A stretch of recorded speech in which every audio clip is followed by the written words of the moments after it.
contribute للاركتكشر at large يعني إذا كان building design or otherwise. بالنسبة لدور المعماري في الحياة من غير معماري، أنا ما بعتقد إنه كان في حتكون حياة، ما كان حتكون في ايكونز جميلة في كل البلدان، سواء كانت دبي سواء كانت نيويورك إلى غير ذلك من البلدان اللي فيها ايكونز معمارية كبيرة. كنا مصبحين في تسليم، كان الموضوع صعب شديد ومرهق يعني، تصبيح في تصبيح في تصبيح، في النهاية بتكون في النتيجة مثمرة يعني تصبيح، لكن هي بتجيب نتائج حلوة. تنبسط أهم شيء استمتاعوا أي في أغلب الأوقات، في أغلب الأوقات هي يوم تكمل المشكلة يعني، هي حاجة مهما اشتغلت فيها ما حتصل بعدها. يعني ممكن تقول إنه خلاص أشتغل وأخلص وخلاص يعني أخلصها وأخذها وأعمل بعد ذلك حاجاتي، تيجي إنه هي ما حتخلص.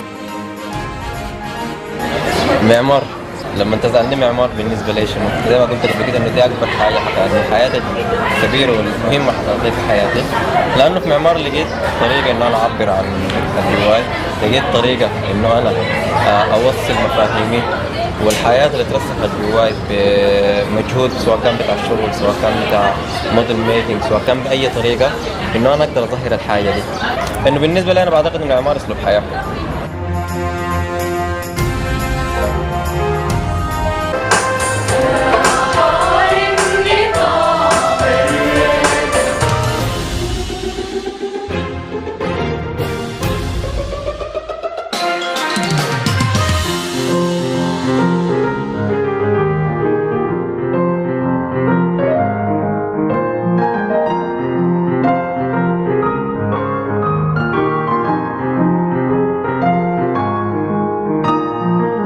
Welcome back, viewers.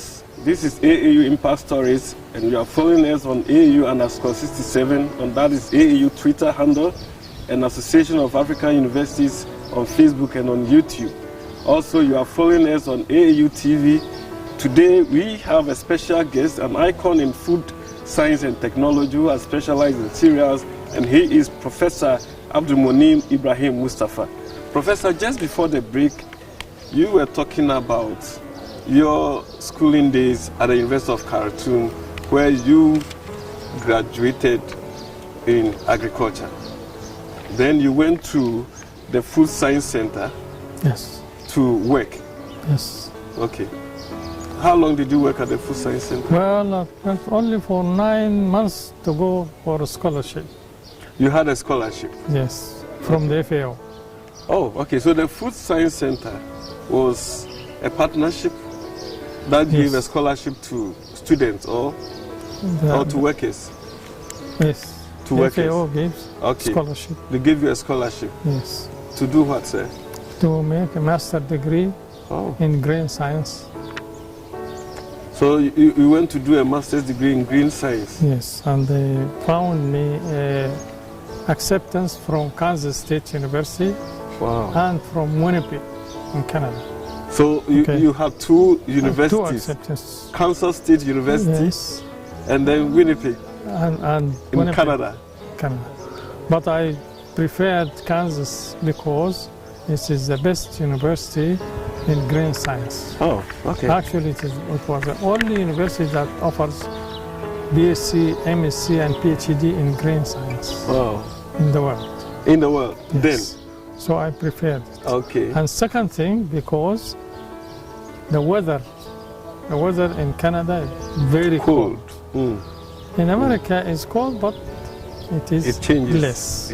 Less cold than in Canada. Okay. So I went over there and I spent exactly 24 months.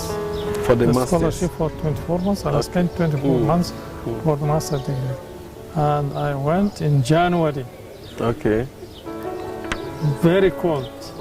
Yes, the winter season. The town was white because of the snow.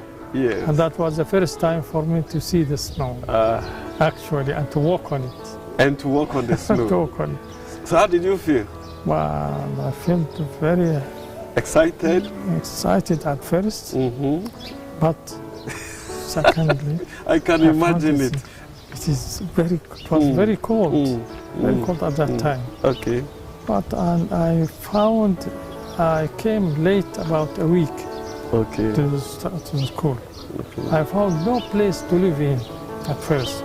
So I lived in the hotel for about 2 weeks to find a place.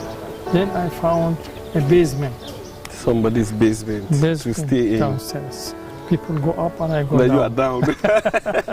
Yes. That was ridiculous. Then I know nothing in the town. Only the university and this and the basement. The basement, the heating was with gas. Yes. And I heard before that, before coming to the United States, that some Sudanese died in Britain because of the basement. Basement, but no, not the basement, but on the gas. Gas. So when I sleep, I put the gas off. You might feel the cold. And sleep in a very cold place. You might feel the cold. Put all my clothes on me. Oh my. Because I'm afraid of dying from suffocation. Having an experience. So, that experience. But after I spent the first semester, then I found the place upstairs. Wow. Then I moved. But then the second semester was maybe in the autumn or in the summer. So, okay. Then so, I bought a car. You bought a car in the US? Yes, I bought a car. That is very adventurous. Chevrolet 1957, fully automatic, 8 cylinders, very big car. I can imagine that. Very big car, 8 cylinders. So you use I don't know how to drive. Then I asked one of my friends to drive this car and leave it outside. Okay. And anytime he has some time to come, yes, he took me around. And then I took 1 week to learn. Then I went first the written exam. Then after that, the practical exam I passed, and I start to move. Okay. So I know. So when you finished the 2-year program, finished the 2-year master's program, did you come back? 1969. Yes. Did you come back to Sudan? Yes. And then you continued to work? I continued to work in the food food science center. Yes. In food science. And then what else? How long did you work there? Did you have plans of continuing your career? Yes, it was in my mind to go back to the same university to have a PhD. Oh, right. I have to come back to that. But I've been given over that to work, but I rejected. I rejected over there because I wanted to come back to work in my country rather than work over there. And I work for 1 or 2 years and make it just a training period. I said, no, I am obliged to go to my country. Okay. So you went? And I went and came back exactly in the 24 months. Came back in 69. And I worked for 4 years and a half. Okay. And then I went back to the same university, Kansas State. Yes. To do your PhD. PhD. Were you sponsored this time too? From the university. You were sponsored by the university? Yes. Kansas State University. Oh, yes. The university that sponsored you? I got a scholarship, yes. It means that when you went there for your master's, you did marvelously well. You left a good mark. Alhamdulillah, I did a good work. Thank God for that. They accepted me. Yes. I was in Holland for research work. Okay. From FA also, for the composite flour. For the composite flour? Composite flour, because of the problem of the wheat here in Sudan. Okay. That it was only grown in the northern province. Okay. And production was not enough to cover the consumption, but the deficit, so we have to mix sorghum with wheat to cover the deficit. So I made my PhD in that. You made your PhD in composite flour? In composite flour. Okay. Yes. Because the sorghum and is the available here. Yes. So, yes. Wow. And that's the work of a food scientist. And I was the first one who started this work in Sudan. Here before I went. So you were a pioneer? I pioneered in this. You pioneered that? Yes, yes. And still the food research center working on that field. And I'm also working here in the university in the same field, and also with supplementation and fortification of the cereal products. Okay. To make them more So nutritious. when you undertook this research, were you doing it in collaboration with others? I mean, maybe, I know the university might have sponsored you. Did you have collaborators from outside the university into this particular research that No, you the pioneered? only working collaboration was in Holland. Was in Holland? I have given 2.5 months Okay. to do research in the field of composite flour. Okay. And I spent these 2.5 months over there. Okay. But most of my work is here. But I go to outside for conferences for the cereal processing. Okay. Had good time, met many of the researchers in the field. I know most of them until now, have correspondence with them, and we meet in the conferences. Okay. So when you got the final product at the end of the research, how did you disseminate it? Did you publish, or Yes. you published? I published papers. You published the papers? Yes. And make sometimes an exhibition. Okay. Yes. So were you giving the intellectual property rights to the product? Yes. And something should be named after you. Okay. I didn't give anything by my name. You didn't do anything by your name. You are a my patriot. name, no. You're a patriot. Viewers, we are talking to Professor Mustafa, who is a food scientist at the University of Khartoum Faculty of Agriculture. Please stay tuned in. Let's go for a short break, and when we come back, we'll talk more about the works of Professor Mustafa. Welcome to the University of Khartoum, which was set up in 1902 in Khartoum, Sudan.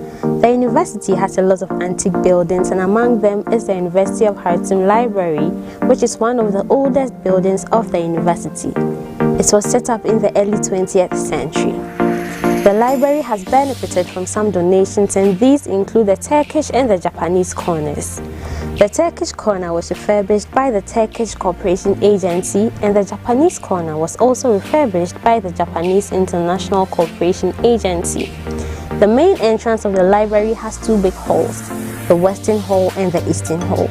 These great halls house historic collections of the university. The university library facilities include an antique conference room that is a popular destination for numerous conferences and public lectures. The library is also a repository of ancient manuscripts, photos, newspapers, and very old maps of regions, countries, and Africa. The majority of the manuscripts are in Arabic. Among the artifacts in the library are a 900-year-old Holy Quran, a 20 volumes description of Egypt by Napoleon Bonaparte and a group of French scholars. There is the Sudan Almanac, which is over 100 years old, as well as a Holy Quran, which was donated by the President of the Sudanese Senate in the 1950s. University of Khartoum Library is a must visit to the first-time visitor, as well as researchers and other academics who visit Sudan. Welcome back, viewers. Before the break, we were talking about the publication of Professor Mustafa, who is a food scientist who has specialized in cereals, and he pioneered the mixture of sorghum and grains, because then there were shortages of sorghum. Yes. That was it. And now, through your works, now there is food in abundance, contributing to food security or grain security in the Sudan. Yes. Congratulations. The security depends on sorghum in Sudan. Okay. Yes, because we have a long zone from Gaddarf in eastern Sudan to the end of western Sudan. All this zone is suitable for growing sorghum and millet. And sorghum and millet. And this is the main food of the Sudanese people. Oh. Yes. Congratulations. But recently, due to the international aids that sent to the Sudan, wheat flour, then wheat grains and so on. And then people started to shift gradually to wheat. Yes. And this is causing a problem because our weather is not suitable for the wheat. Wheat is more cold weather. Okay. So we have to grow wheat in certain places. Okay. Sorghum you can grow it anywhere in Sudan. Okay. In Sudan we have surplus. Okay. So, Professor, how long have you been working here at the Faculty of Agriculture? For the last 21 years. 22 years. 21 years. You've been here. Yes. It means that you might have trained a lot of people. Well, yes. Roughly about how many? How many people have you mentored as a professor here? About 80 graduates. 80? Under my supervision. Under your They supervision? graduated. And where are they? They graduated. Many of them, some of them are professors now. Some of them are working in Sudan, some of them are working outside the Sudan. And I'm glad that I see all of them very successful in their work and helping in development of the Sudan and in the field of cereals. And I hope them all the good luck and wish them all the success. Okay. And you are still mentoring them, others? I'm glad to see them. Yes. Yes. Okay. So how many publications do you have to your credit? I have about over 60 or 65. You have 65 about 65 publications. So where do you publish? In which journals? I publish in British journals, in Romanian, in Egyptian, in Gulf, you must be internationally connected. Many places. You are very connected. Alhamdulillah. I mean, if you are publishing in Romania, in Egypt, in, you know. An Association of Cereal Chemists International. Life member? Life member. Okay. And also a member, an actual executive of the member of the executive committee for 4 years of the ICC, International Association of Cereal Science and Technology. Okay. This is situated in Vienna. Vienna, Austria. Austria. Okay. Yes. And also I'm a member of the Cultural Society in Sudan. Okay. And in Saudi Arabia of Biological Society. And so on. Okay. So are you still publishing? Still. When you stop publishing, what will you do?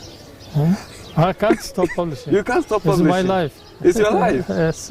So apart from publishing in, cereals and basically on agric, do you publish on any other topic? I published on date processing. Date processing? Yes. I worked in Saudi Arabia. Oh, you also worked in about Saudi? 20 years. And developed another line besides the cereals. Okay. The date processing. Okay. Date processing. I also published many papers in that.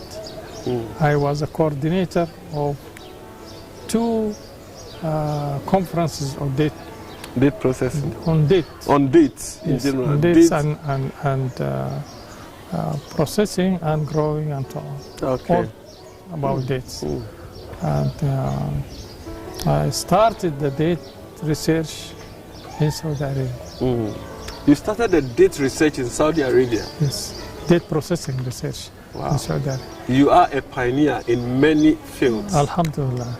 And have you been recognized internationally by, all these Well, I've been given a prize in the field of research of the date processing. Okay. Yes, prize by other colleagues working in the same field in the second conference. Okay. Do you have any patent? No, I will not care about. You don't care much about the patent? Patents. Somebody might have taken your patent. So some let them go. Somebody might have taken it, but the credit goes to you. I'm not working for myself. You are working for society. Working for others, for society. Whoever can take the work and develop it or you are selfless. put it on himself, it's okay. No problem. Okay, now let's talk about your social life. How many wives you know as a Muslim? I know maybe 4. You have the maximum 4. I have only one wife. No, you are not. You are not telling me the truth. I will stay with one wife. I hope to stay with one wife. You have one wife at the age of 76? Yes. And you want to stay with one wife? Yes. How about you? How about me? I'm very young. Well, are you looking for second or third? I'm looking at your daughter. Already my daughter is married with children, and I have only one daughter. You have one daughter. So how many children? I have four. One daughter, three sons. How many grandchildren? Children, 4. You have 4. 3 daughters and one son. Know, you are unique in your own way. Well, alhamdulillah. Alhamdulillah. So what do you do during your leisure when you are not working, when you are not in a conference or not in a laboratory? What do you do? Well, at home and in the mosque. At home and in the mosque? And alhamdulillah, I pray all my prayers in the mosque. Almost. Okay. All my prayers in the mosque. Whatever time I have, I spend there. I visit some of my relatives. I have my relatives about 30 kilometers from here. Okay. From time to time I go and visit them. Okay. I have a house over there. Okay. Do you have an experimental farm to yourself? I don't have a farm, but I have a wide house that has some dates trees, some lemon trees, a small garden. Yes, and that is I spend some time. You spend time there with some animals in it. Okay, viewers, we have been talking to Professor Abdul Monim Ibrahim Mustafa, who is a professor of food science and technology and has specialized in cereals. He is a professor at the Faculty of Agriculture, University of Khartoum. Unfortunately, we have to wrap up on this discussion. But before we go, Professor, your very final words to people who are listening to you, your piece of advice. Well, my advice will be through my specialization. Okay. I'm specialized in the field of cereals, and I advise everybody to eat sorghum. Everybody eats sorghum. That is the piece of advice from Professor Abdul Monim Ibrahim Mustafa. Unfortunately, as I keep saying, very good conversations never end. We have come to another end of AAU Impact Stories, and we have come to you live from the University of Khartoum Faculty of Agriculture. Please stay tuned in for other programs, and until we meet again next week, this is your host, Ransom Bekri. Take care.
still good to see though.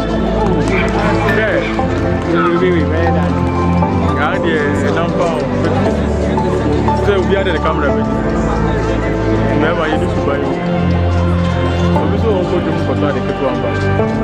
But don't face it. The notes get in now when you can crab.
Hello Africa, this is Event Update on AAU TV, the voice of higher education in Africa.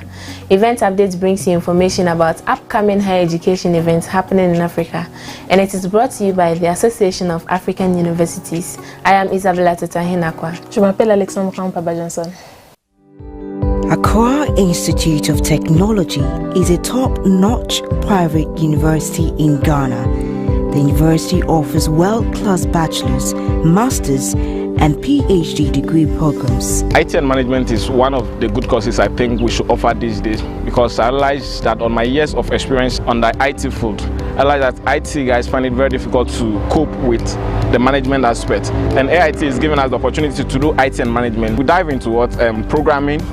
I did HR, I did principal management, and all this one is giving me the opportunity to be able to communicate with my manager. So when we are talking about IT, I know that I'm talking about something technical, and I can also talk about management, which is also another dimension of corporate institution. So with all this, I think AIT is giving us a very nice opportunity. We are AIT, the University of the Future.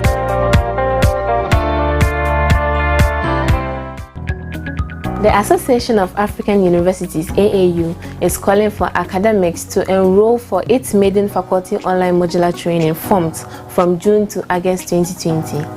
This online teaching modular training is targeted at all academics in African universities to help them enhance their skills in online and remote teaching and learning. The following are some modules for the training: how to manage your online presence, how to teach online, how to welcome students to the online environment, how to organize your online course, planning and facilitating online discussion, synchronous and asynchronous tools in online teaching and learning, presentation tools in the virtual environment, social bookmarking tools, screencasting tools, and online assessment tools, among others. Kindly visit the link on your screen to register. And for more information, contact the webinar officer kasam@aau.org or call +233 243 298464. You can also visit www.aau.org. L'Association des universités africaines AUA appelle les universitaires à s'inscrire à sa première formation modulaire en ligne de juin à août 2020. Cette formation modulaire d'enseignement en ligne s'adresse à tous les universitaires des universités africaines pour les aider à améliorer leurs compétences dans l'enseignement et l'apprentissage en ligne et à distance. Quelques modules pour la formation sont comment gérer votre présence en ligne, comment enseigner en ligne, comment accueillir les étudiants dans l'environnement en ligne, comment organiser votre cours en ligne, la planification et l'animation de discussions en ligne, les outils synchrones et asynchrones dans l'enseignement et l'apprentissage en ligne, les outils de présentation dans l'environnement virtuel, les outils de bookmarking social, les outils de moulage d'écran et les outils d'évaluation en ligne, entre autres. Veuillez visiter le lien qui s'affiche sur votre écran pour vous inscrire. Et pour plus d'informations, contactez le responsable du webinaire, M. Kwesi Sam, via kassam@aau.org ou appelez le +233 243 29 84 64. Vous pouvez également visiter www.aau.org. The Center for Research Implications and Practice, a consultancy firm, is calling for abstracts for the first global conference on online education on the theme Best Practices of Online Education, to be held on 10th to 12th August 2020 virtually. With the COVID-19, most educational and training institutions were caught unprepared to move to online education. This conference seeks to bring together many educators and trainers who wish to interact with others around the world and share about online education, and also bring online education experts and enthusiasts together to generate synergy that will help consolidate online education globally. Expected participants are college and university professors, lecturers and administrators, K-12 educators, education technologists, online education researchers, online program leaders, online curriculum specialists, online trainers, and anyone involved in supporting online learners and educators to submit abstracts and or plan to attend this unique international conference. Interested participants are to register before 31st July 2020. For more information, kindly call +254 72 810 8022 or email info@centerrep.org. Center for Research, Implications and Practice, une société de conseil, lance un appel à communication pour la première conférence mondiale sur l'éducation en ligne sur le thème « Meilleures pratiques de l'éducation en ligne » qui se tiendra du 10 au 12 août 2020. Avec le Covid-19, la plupart des établissements d'enseignement et de formation n'étaient pas préparés à passer à l'enseignement en ligne. Cette conférence vise donc à rassembler de nombreux éducateurs et formateurs qui souhaitent interagir avec d'autres dans le monde pour apprendre et partager sur l'éducation en ligne et aussi apporter des experts et des passionnés de l'éducation en ligne réunis pour générer une synergie qui contribuera à consolider l'éducation en ligne à l'échelle mondiale. Les participants attendus sont des professeurs de collège et d'université, des conférenciers et des administrateurs, des enseignants de la maternelle, des technologues de l'éducation, des chercheurs en éducation en ligne, des responsables de programmes en ligne, des spécialistes du curriculum en ligne, des formateurs en ligne et toute personne impliquée dans l'aide aux apprenants et aux enseignants en ligne pour soumettre des résumés et ou toute personne ayant l'intention d'assister à cette conférence internationale unique. Les participants intéressés doivent s'inscrire avant le 31 juillet 2020. Et pour plus d'informations, veuillez appeler le +254 72 81 08 022 ou envoyer un email à info@centerip.org. The African Network for Economics of Learning, Innovation and Competence Building Systems is looking for suitable PhD students from universities in African countries to participate in the Africa Leaks PhD Visiting Fellowship Program 2021 batch, focused on innovation and development at the Department of Political Science, Faculty of Social Science, Aalborg University, Denmark. This fellowship program and scholarship seeks to help African PhD students working in the field of innovation and development to strengthen their academic research qualifications, improve quality of their dissertation, and prepare for a career in innovation and development, either within academia or outside. To be eligible, applicants must be enrolled as a PhD student at a university in Africa, have completed their first year of studies by December 2020, have a background within economics, sociology, political science, science and technology policy, geography, history or development studies. Applicants may also work within the STEM subjects or even manufacturing, but from a social science perspective. Applicants must possess adequate skills in English, be working actively on a subject relevant to the field of innovation and development as defined above, submit a brief application explaining own background, motivation for applying, and expected outcomes of participation in the Africa Leaks PhD Visiting Fellowship Program. Interested applicants should apply to visitingphd@africaleaks.org with a brief outline of your current PhD project, including training plan, CV, letter of support from the main PhD supervisor confirming that the PhD student will have completed his or her upgrade probation by end January 2021. Letter of support from the university administration at the university where the PhD student is enrolled, copies of academic certificates, one writing sample from current PhD program before 31st July 2020. For more information, please email visitingphd@africaleaks.org or secretariat@africaleaks.org. You can also call +254 710 60 7210.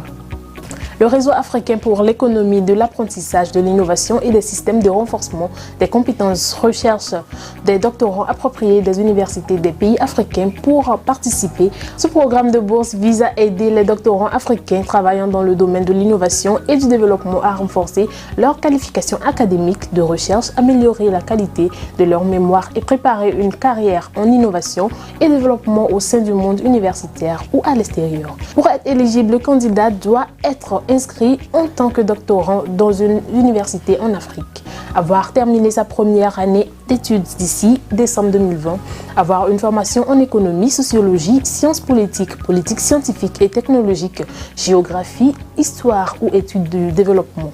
Les candidats peuvent également travailler dans les matières STEM ou même dans la fabrication, mais dans une perspective de sciences sociales. Il doit posséder des compétences adéquates en anglais, travailler activement sur un sujet relevant du domaine de l'innovation et du développement tel que défini ci-dessous. Soumettre une brève candidature de 500 mots expliquant ses propres antécédents, la motivation pour postuler et les résultats attendus de la participation au programme de bourse de visite AfricaLeaks PhD. Postulez à visitephd@africaleaks.org avec un bref aperçu de son projet de doctorat actuel, y compris le plan de formation maximum 5 pages, CV, lettre de soutien du directeur de thèse confirmant que le doctorant aura terminé sa mise à niveau probation d'ici fin janvier 2021. Lettre de soutien de l'administration universitaire de l'université où le doctorant est inscrit, copie de certificat académique, un échantillon d'écriture, article ou chapitre du programme de doctorat en cours avant le 31 juillet 2020. Pour plus d'informations, veuillez envoyer un email à visitephd@africaleaks.org ou au secrétariat@africaleaks.org. Vous pouvez également appeler le +254 71 06 07 210. That is all for this episode. Events Update is brought to you by the Association of African Universities. Please follow us on our social media platforms at Association of African Universities on Facebook and YouTube, AAU TV_African Universities on Twitter, and AAU TV Official on Instagram. You can also visit our dedicated website at tv.aau.org for more of events updates. Our makeup is done by L. Nails and Makeup. I am Isabella Tetahinakwa. Je m'appelle Alexandra Mpaba Johnson.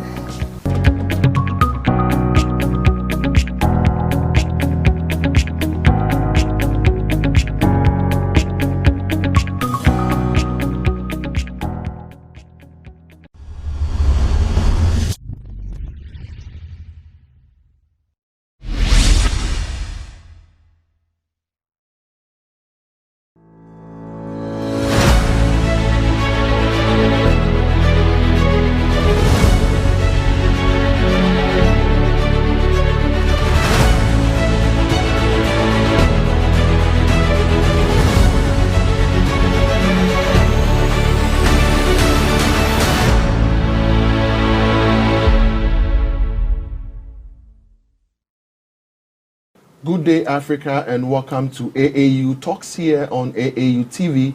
My name is Kwesi Sam, and today on AAU Talks, we are discussing critical issues affecting higher education in Africa.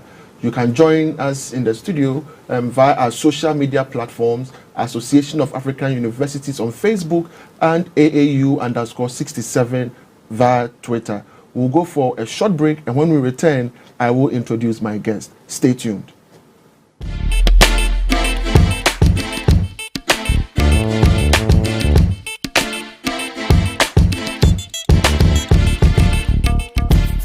Are you an institution or individual? Do you intend to organize a memorable event to be archived for future reference? Then look no further than AAU Studios, because it's your best bet with our spacious studio and state-of-the-art media equipment such as 4K Panasonic video cameras, KinoFlow lights, assorted microphones, live streaming equipment, among others. You are sure to get the best of productions. Visit us at Trinity Avenue, East Legon, adjacent the National Accreditation Board, or contact the AAU Studios via the following email addresses: info@aau.org, AAUTV@aau.org, or Ransford@aau.org. Alternatively, you can call us on +233 244 736280. Welcome back, viewers. This is AAU Talks, and we are discussing critical issues affecting higher education in Africa.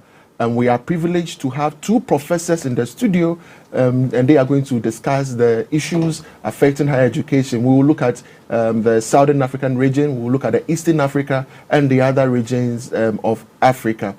We have in the studio Professor Ngosa Mahau, and he is a governing board member of the Association of African Universities and also the Vice Chancellor, National University of Lesotho. Prof, you are welcome.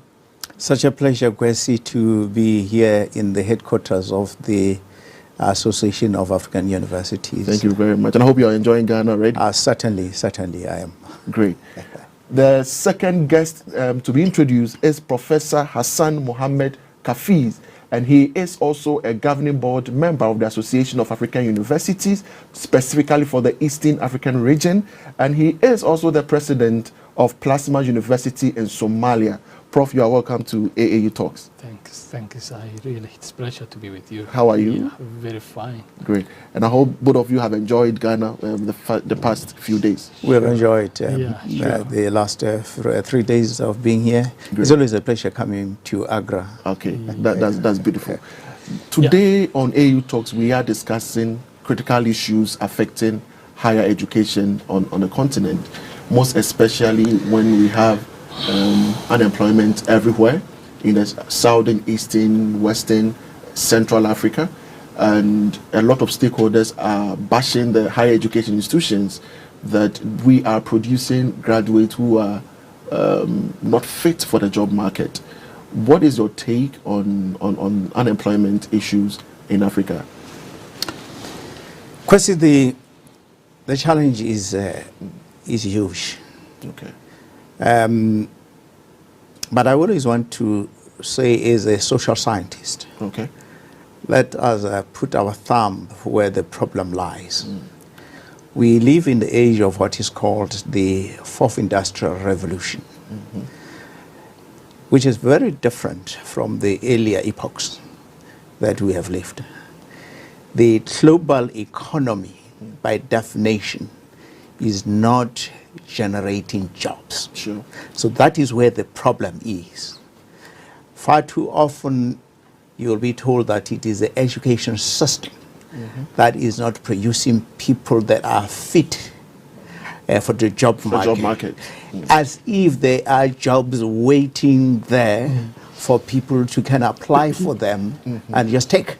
Okay. The reality is that we are in the age where the global economy is not generating jobs. Now, what the higher education sector has to do is to reposition itself to say, in the context where industry is not generating jobs, how do we then transform education such that it is able to deal with the three challenges, the unemployability of the graduate, the underemployability of graduate, and of course the general phenomenon of there being no jobs. No jobs, okay. So that is a big challenge that says to us that we have to focus our training in the areas that we believe would be able to equip our graduates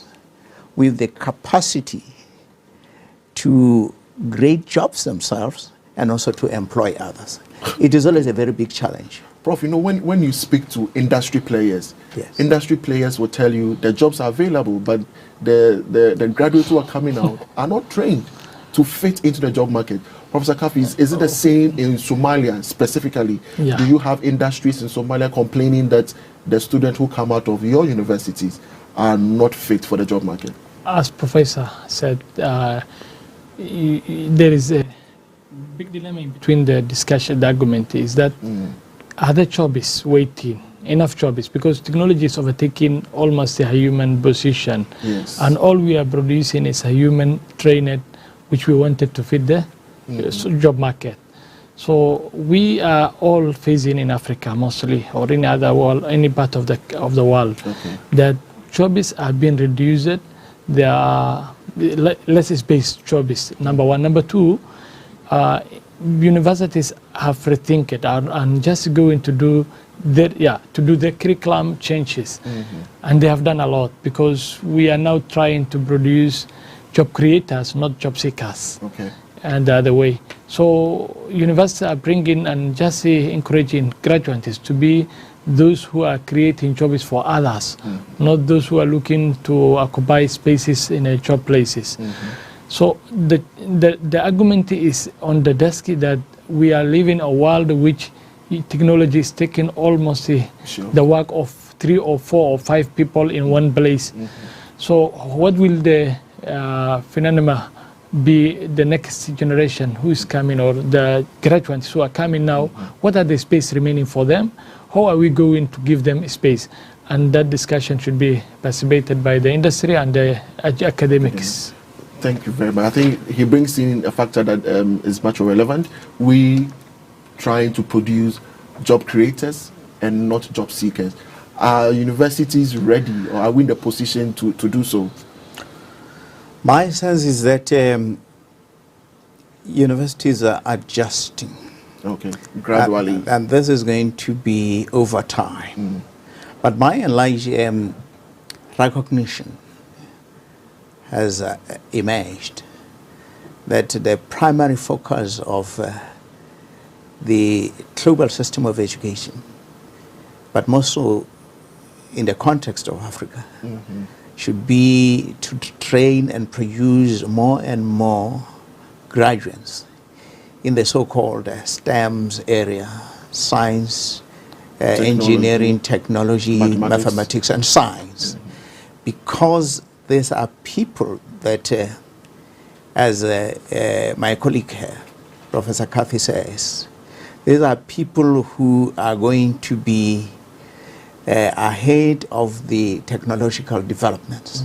Because basically the digital age says that is where the global economy is going to be growing. Okay. And so more and more products of universities must be pitched in that space. But you see, even developing that further, we are focusing on STEM, which is good. But what happens to the students who are not in a STEM-related field? What happens to them? I'm not in favor of the argument that let's do away with the humanities. Yes. They say that a man armed with science but no conscience is a bomb waiting to explode. Yes. And so the humanities must always be there because they are what balances our consciousness. The ability to do, if not balance with doing the right things, is a dangerous knowledge in men's hands. And so we must always have the humanities. But of course, even with the humanities, the universities are now trying to be a lot more selective in terms of saying what are the areas that should produce graduates that are empowered not to be job seekers, but to be creators of jobs. Great. So, Professor Kafis, let me come to you. How do we create an enabling environment for our students right from campus to empower them and to ensure that they become job creators and not job seekers after school? As academics, what can we do? What we just try to do, and we are supposed to, is we just we allow students as they are learning to go outside and to explore what is going on the real market. You know, if a student stays at the campus for 4 years and after graduation he has that broadness that is graduate of university and he wants to start somewhere from his life or job. So we allow them first to go around as we are giving him lectures or theories. They will go from year one. After the end of the year one, what we do as a university, we send them to the market where they are going to work. We tell them be volunteer at your site.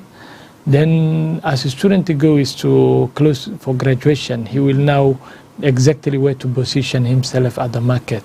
And he will be a more entrepreneur than other student who has been kept at the campus, full-time student who has never been paid or been sponsored by government. By the end he comes out and waits and feels that while the wait is him to join, but nobody waits him that time and get disappointed or discouraged. So what we are doing now, we send him to the market earlier and tell them to see what are you going to contribute that market which you are going closer to the next 3 to 4 years. The second thing we are trying to do as academicians, even universities are no longer not only academician institutions which are standing somewhere, even they have to come up with business sectors which help as income generating. By the same way, students will go there for volunteers and do a lot of efforts, and as a groupies they can help the other investing institutions to create for them the life coming. Great. That is also excellent. But Prof, we are talking about the fact that we need to create that enabling environment, and you made mention of the student being allowed to go to the job market whilst they are still on campus. But here is a situation where in Africa, or African higher education, there is a huge gap between the industries or the private sector and then the academic institutions. And most often than not, attachment, volunteerism, and then internships are not really managed by the universities because of this gap. How do we ensure that our students, whilst they're still in school, they have access to the industries for training? Historically, industry and the higher education sector operated in an environment where there was very little contact. Yes. It is absolutely necessary in our age that industry recognizes that it has an important role to play. Absolutely. In higher education, in training, because they are the consumers of the products at the end of the day. So university industry linkages are so important and they have to be emphasized. And of course, it is our challenge as a higher education to go out there, try to work on the consciousness of industry, to be aware that they have a hand to play in training those that they will be consuming as their products at the end of the day. So that's very important. But secondly, it is very, very imperative that universities embed entrepreneurial skills in their training across the spectrum of disciplines that they offer. So that you have a student who is able, by the day he walks out there on a graduation day, who will be able to develop a business plan, farm it out, maybe to the banks or whoever, to get a startup capital, and can then get into the world of work and creating jobs. So yes, there are still challenges, in particular because the industry is not so well developed on the African continent, but more so it is at the level of consciousness. The awareness of industry that it has a historical mission to contribute to higher education. Great. Let me, before I go to Professor Kafis, let me be a bit specific with your university. Do you enjoy that partnership from the industry players? Do they support you? And does your university also open up to the industry players, maybe to make decisions with respect to your academic or your curriculum? Or do you invite them to even lecture or give some kind of series to your students? We are cultivating this new culture. And in the last 2 years, I personally have witnessed tremendous support from industry.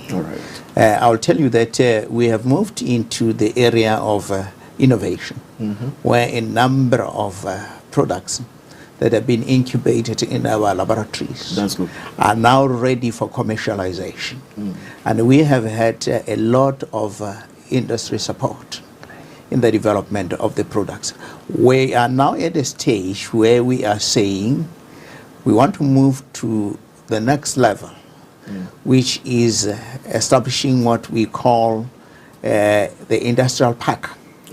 And we are again calling on industry to say, yes, we want to establish these industries, come in with your big pockets, invest in them, so that they are able to create jobs, so that you are able to manufacture goods in the country that will not only provide job opportunities, but also to the foreign hard currency through export.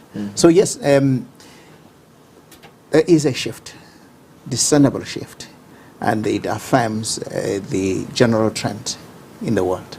That's beautiful. Do you have the same situation in your university where you have industry supporting you? We are getting good collaboration with the industry, though the country has gone through collapse or problem. After chaos. But now as the institutions or industry are coming back and the academics. So we have tried to do that linkage stronger, and even we had a meeting, a conference, which most of the stakeholders were participating to redesign our curriculum, because we are going to produce graduates who are eligible to work, to do the work of tomorrow, not the work of yesterday. You know, if your curriculum is not updated, you are producing graduates of the yesterday, not the graduates of tomorrow. So we told them to help us to redesign and to see about what is needed in our industry at this level.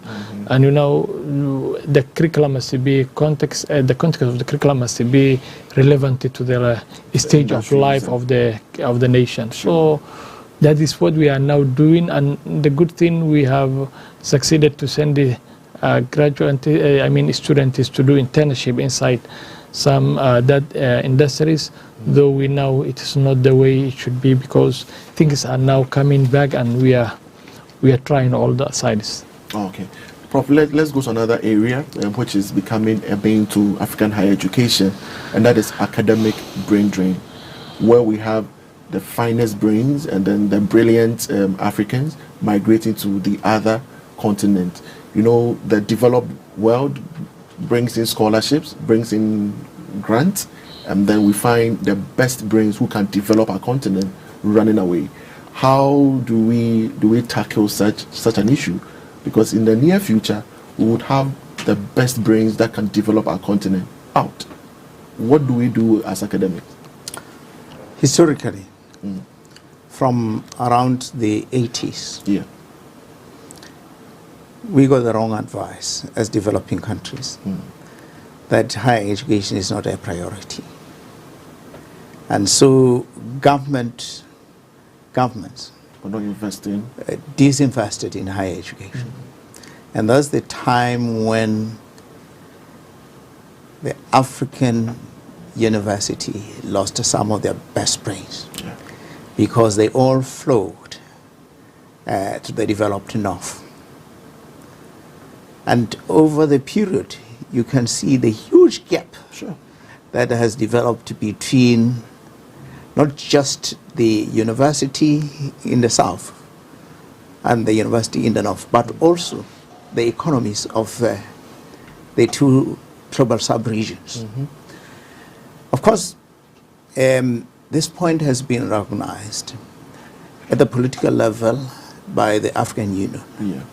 And of course, that has been the campaign of the Association of African Universities to say, let us develop our own capacities as universities so that we are repositioned to address the developmental challenges of the continent.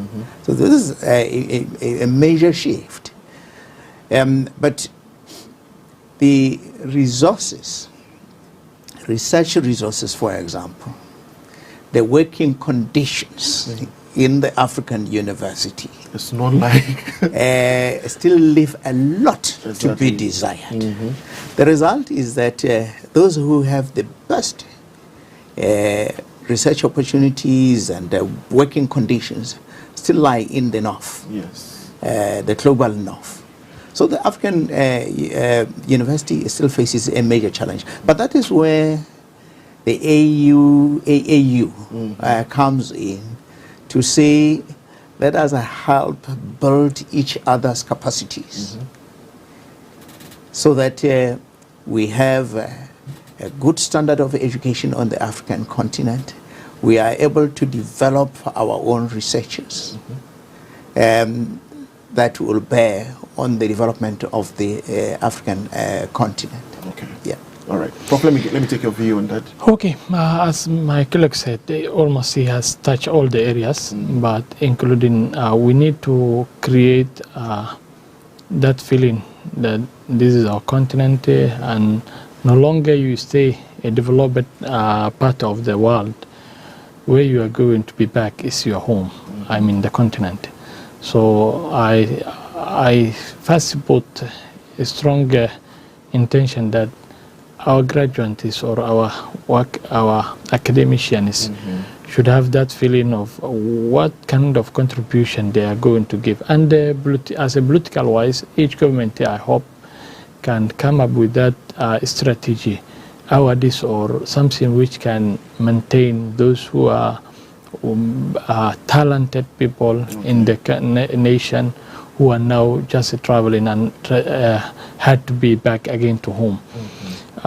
So I think, as a friend said, it is about the association and the Union of African Union to just campaign for it. And if political wise, some of the political situation of some countries, some of the academicians even feel that they need to be out of that box, and that is the way they can develop only the ideas. So I hope if we create that awareness or promotions for those who we feel that they can really develop and contribute the continent, as a continent we can have them inside the continent somewhere. That's beautiful. Yeah. Viewers, this is AAU Talks here on AAU TV, and today we are looking at critical issues affecting African higher education.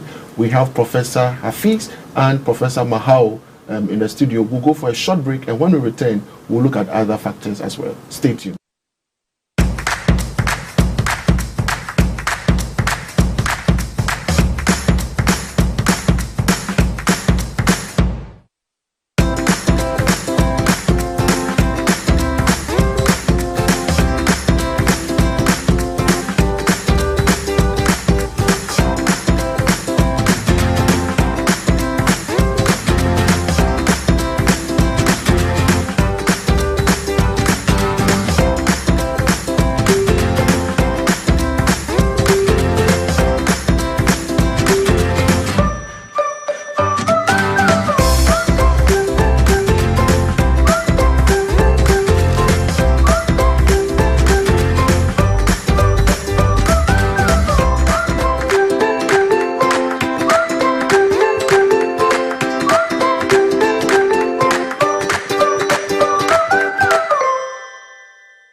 Welcome from the commercial break. This is AAU Talks here on AAU TV.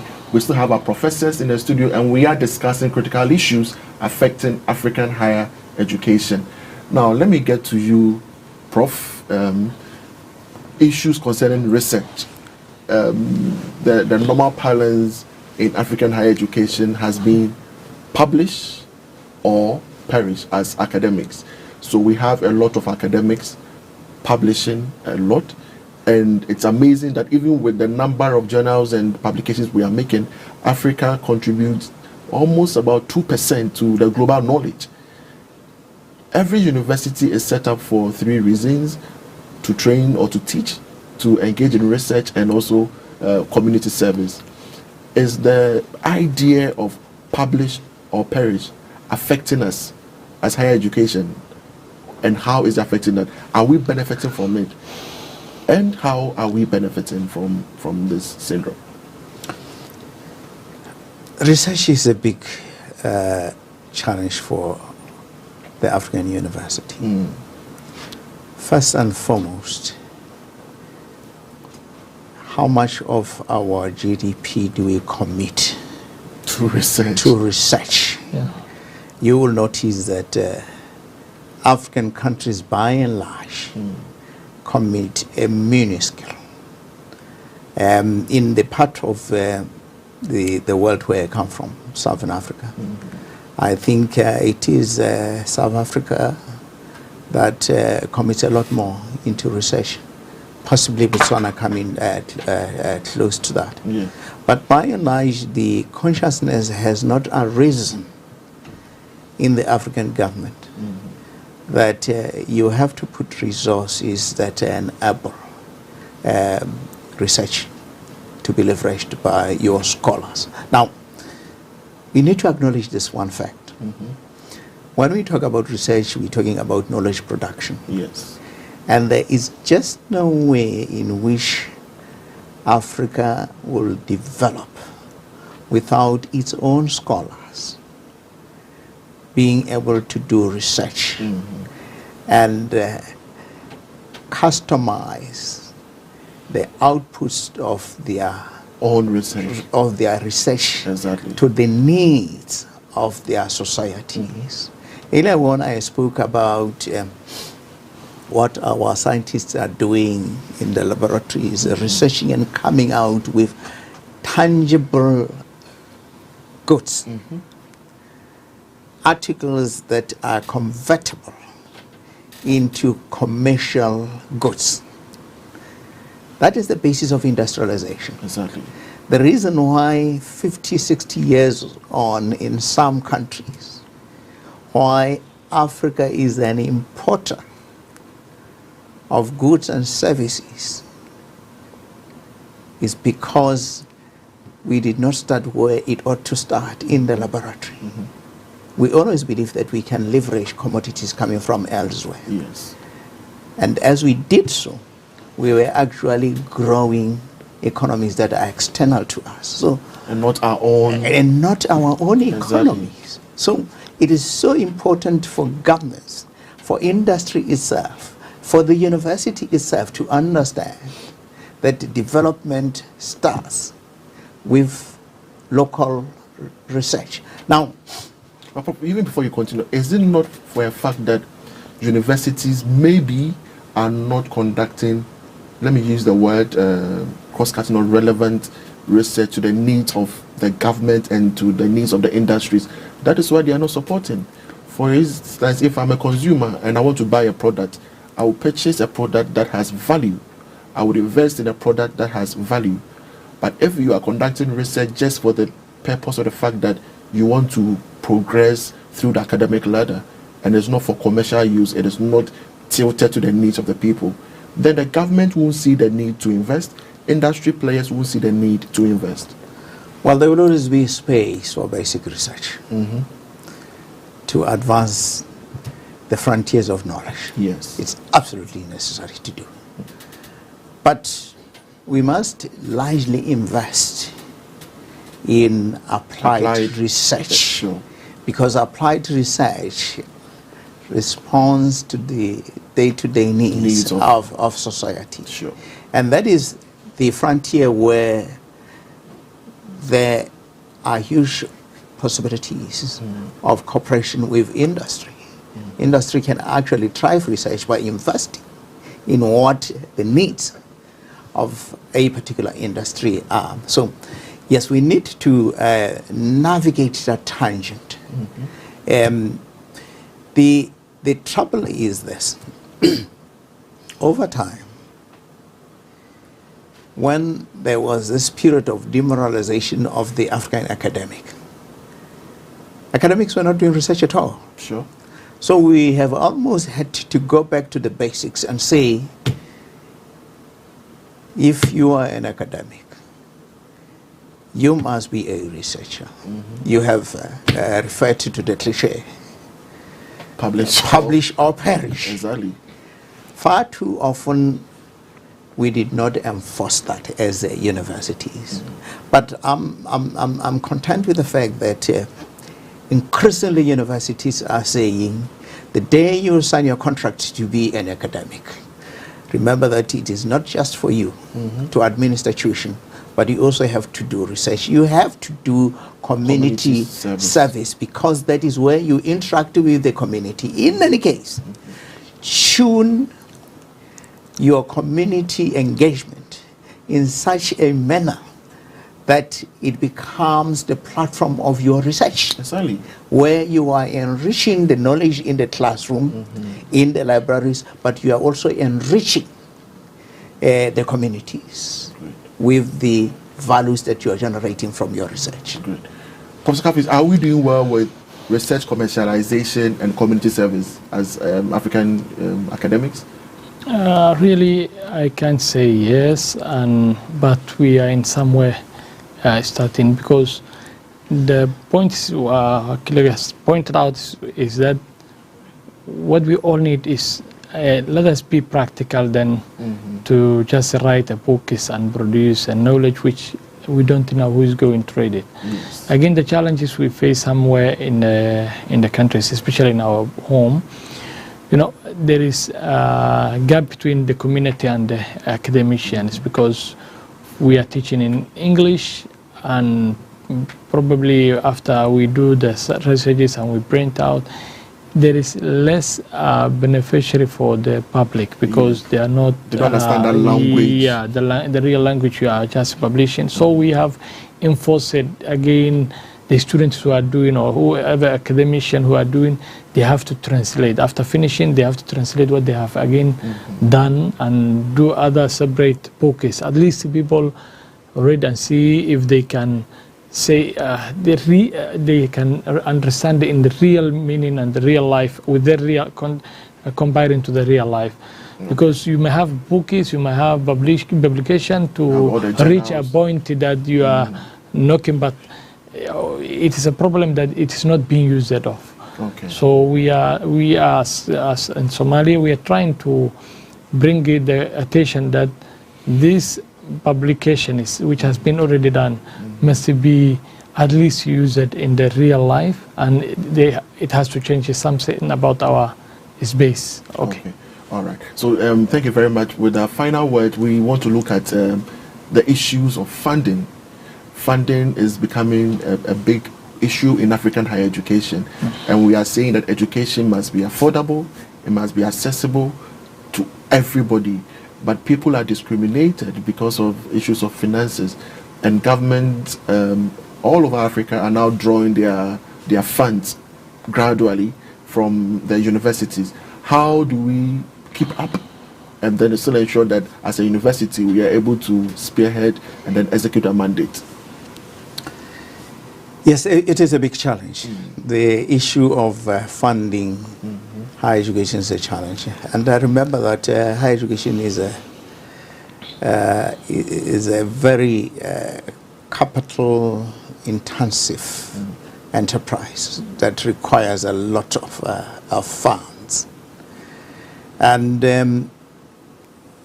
it is the case that the state has to share the little resources with all of the development challenges that it has to confront. Now, of course, historically, the state has a principal responsibility to provide funding. Let's not allow the temptation to say that the state must completely pull out. It shouldn't. It shouldn't. It has an obligation to actually create a new resource capital of the country for the future. But secondly, the private sector. The private sector has to play a far more meaningful role in funding higher education. That has not been readily forthcoming. And as I said earlier on, yes, you can see that there is a little bit of a gradual movement in that direction. But then, of course, the university of our time also has to be very innovative. Yes. To come out with a myriad of ways of generating resources by itself. In my university, and I suppose in many other universities, we have established a company, a university holding company. So university enterprise? Yes, whose main source is to manage the range of enterprises that the university is establishing either outside itself or through, as I indicated, the articles that are coming from the laboratories and that need to be commercialized. We have to also establish foundations that can go out there. You know, the people in the world who was sitting on huge billions of dollars, reservoirs of resources, sure, which they don't know where to spend them on. And we need to establish bridgeheads that would leverage those resources. So, yes, there must be a diversity of mechanisms by which the university itself is able to plug the gap, the funding gap that is emerging. And that is when you talk about the enterprising university, because we live in that age where the resources are not readily available from the public purse. Okay. Yeah. Prof? By adding to my friend's what I would say, you know, I'm from private university, and in our country, most universities are private. I can say one university is a public, Somali National University, and it came because of after the civil war and the collapse of the state, people started to do their universities on their own way. Okay. What happened is they rarely get any funds from a government, but they have managed again to make education affordable, because it is what is the public universities are taking now, enterprising and having holding or investment company in the university which runs that enterprises which are in different areas. As Plasma University, we have that one. And not only we have in Somalia alone, but even we have in the closer neighbor countries like Kenya or other countries. We have seen it can be the real sustainability of the university should be relying on it is income generating areas or other resources where we are getting, instead of looking for donors.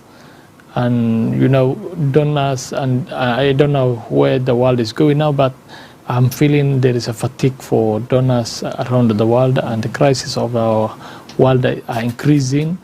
So people are now focusing about emergencies, helping emergency cases. So universities should have a way out to help themselves and to reach self-reliance. That is when we were even celebrating our 10th anniversary on 2015, our theme was 10 years of a decade of academic excellence and self-reliance. That is what we have been doing all the way.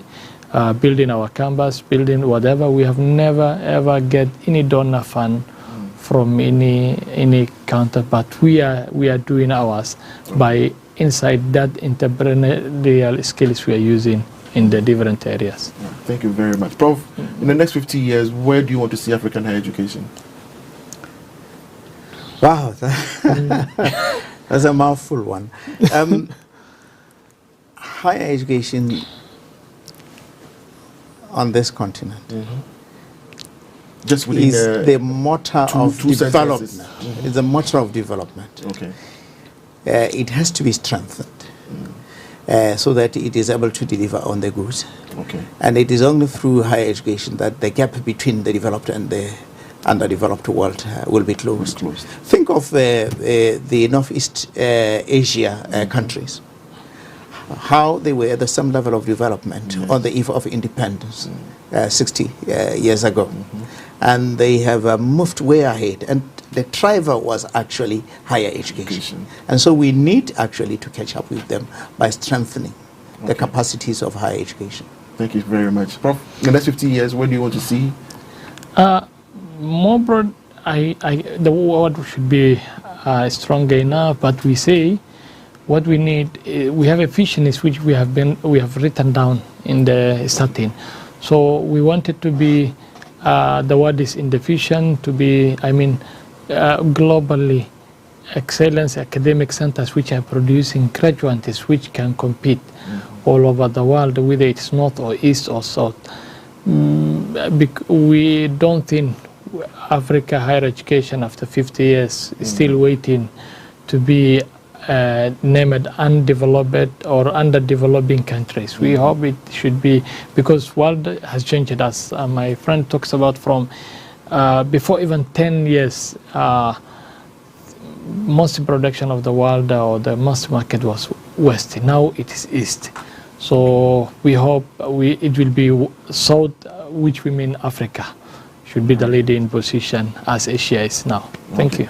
Thank you so much for spending your time with us and sharing innovative ideas and solutions to better African higher education. We know we'll fall on you once again to share with you some thoughts as well. Thank you so much. Thank you. Viewers, this has been AAU Talks here on AAU TV. Thank you for watching. You can still join the conversation via our social media platform. My name is Kwesi Sam, and thank you for your time.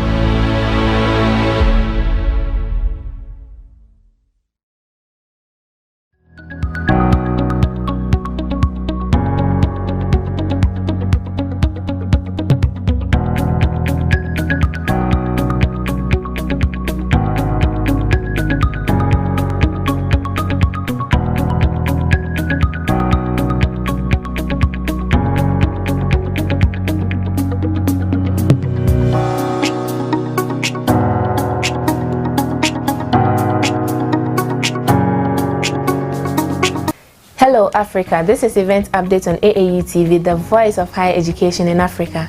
Event Updates brings you information about upcoming higher education events happening in Africa, and it is brought to you by the Association of African Universities. I am Isabella Tutahinakwa. Je m'appelle Alexandra Mpaba-Johnson. Accra Institute of Technology is a top-notch private university in Ghana.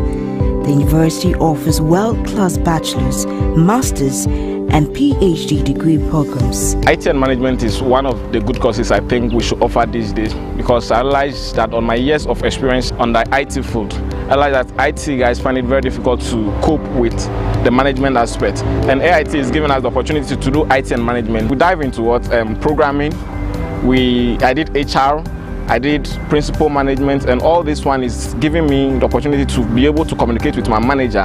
So when we are talking about IT, I know that I'm talking about something technical, and I can also talk about management, which is also another dimension of corporate institution.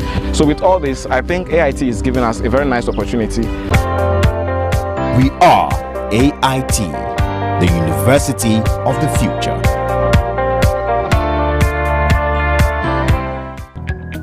The Association of African Universities, AAU, is calling for academics to enroll for its maiden faculty online modular training formed from June to August 2020. This online teaching modular training is targeted at all academics in African universities to help them enhance their skills in online and remote teaching and learning. The following are some modules for the training: how to manage your online presence, how to teach online, how to welcome students to the online environment, how to organize your online course, planning and facilitating online discussion, synchronous and asynchronous tools in online teaching and learning, presentation tools in the virtual environment, social bookmarking tools, screencasting tools, and online assessment tools, among others. Kindly visit the link on your screen to register.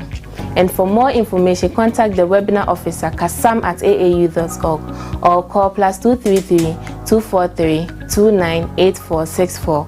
You can also visit www.aau.org. L'Association des universités africaines AUA appelle les universitaires à s'inscrire à sa première formation modulaire en ligne de juin à août 2020.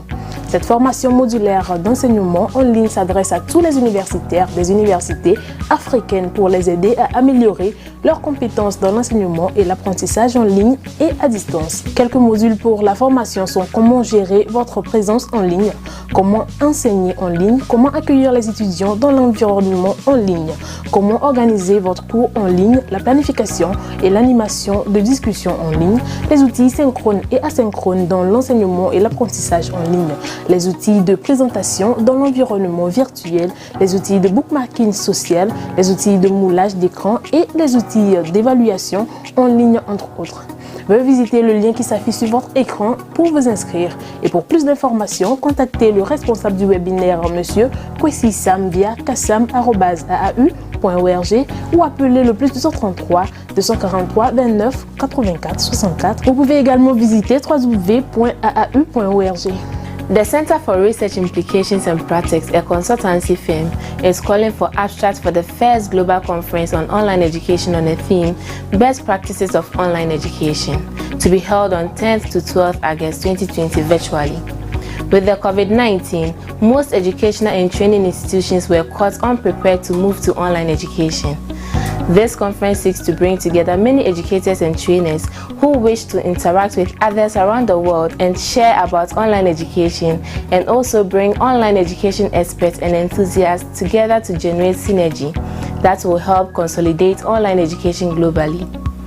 Expected participants are college and university professors, lecturers and administrators, K-12 educators, education technologists, online education researchers, online program leaders, online curriculum specialists, online trainers, and anyone involved in supporting online learners and educators to submit abstracts and or plan to attend this unique international conference.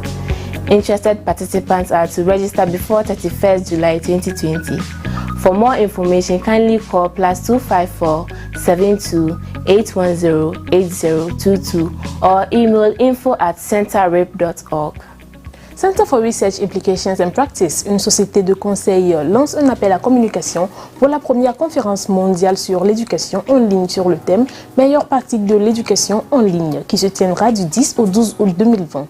Avec le Covid-19, la plupart des établissements d'enseignement et de formation n'étaient pas préparés à passer à l'enseignement en ligne. Cette conférence vise donc à rassembler de nombreux éducateurs et formateurs qui souhaitent interagir avec d'autres dans le monde pour apprendre et partager sur l'éducation en ligne, et aussi apporter des experts et des passionnés de l'éducation en ligne réunis pour générer une synergie qui contribuera à consolider l'éducation en ligne à l'échelle mondiale. Les participants attendus sont des professeurs de collège et d'université, des conférenciers et des administrateurs, des enseignants de la maternelle, des technologues de l'éducation, des chercheurs en éducation en ligne, des responsables de programmes en ligne, des spécialistes du curriculum en ligne, des formateurs en ligne et toute personne impliquée dans l'aide aux apprenants et aux enseignants en ligne pour soumettre des résumés, et ou toute personne ayant l'intention d'assister à cette conférence internationale unique. Les participants intéressés doivent s'inscrire avant le 31 juillet 2020. Et pour plus d'informations, veuillez appeler le +254 72 81 08 022 ou envoyer un email à info@centerrep.org.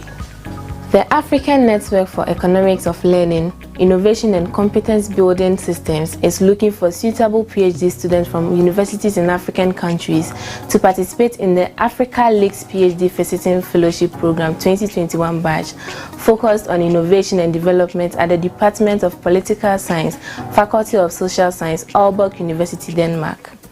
This fellowship program and scholarship seeks to help African PhD students working in the field of innovation and development to strengthen their academic research qualifications, improve quality of their dissertation, and prepare for a career in innovation and development, either within academia or outside. To be eligible, applicants must be enrolled as a PhD student at a university in Africa, have completed their first year of studies by December 2020, have a background within economics, sociology, political science, science and technology policy, geography, history or development studies. Applicants may also work within the STEM subject or even manufacturing, but from a social science perspective.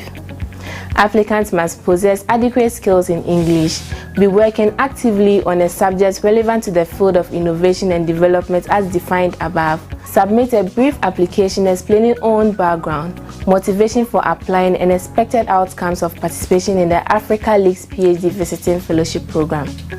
Interested applicants should apply to visitingphd@africaleaks.org with a brief outline of your current PhD project, including training plan, CV, letter of support from the main PhD supervisor confirming that the PhD student will have completed his or her upgrade probation by end January 2021. Letter of support from the university administration at the university where the PhD student is enrolled, copies of academic certificates, 1 writing sample from current PhD program before 31st July 2020. For more information, please email visitingphd@africaleads.org or secretariat@africaleads.org. You can also call +254 710 607210. Le réseau africain pour l'économie de l'apprentissage, de l'innovation et des systèmes de renforcement des compétences recherche des doctorants appropriés des universités des pays africains pour participer. Ce programme de bourse vise à aider les doctorants africains travaillant dans le domaine de l'innovation et du développement à renforcer leur qualification académique de recherche, améliorer la qualité de leur mémoire et préparer une carrière en innovation et développement au sein du monde universitaire ou à l'extérieur. Pour être éligible, le candidat doit être inscrit en tant que doctorant dans une université en Afrique, avoir terminé sa première année d'études d'ici décembre 2020, avoir une formation en économie, sociologie, sciences politiques, politique scientifique et technologique, géographie, histoire ou études du développement.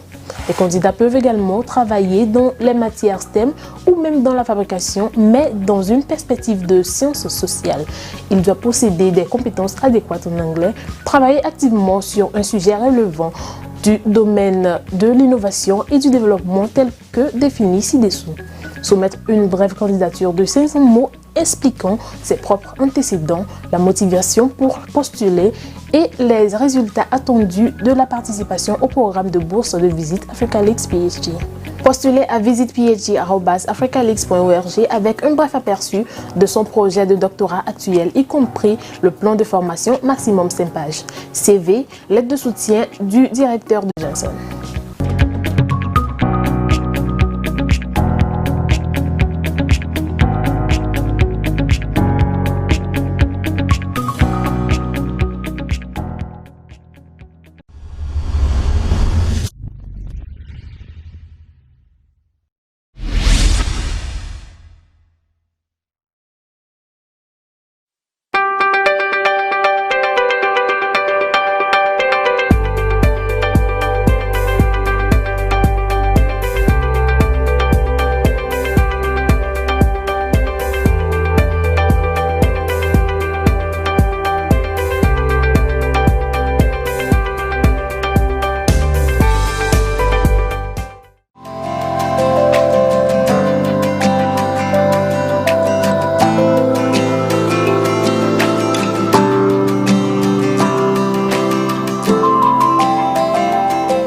Africa. Welcome to another edition of Ladies Digest on AAU TV.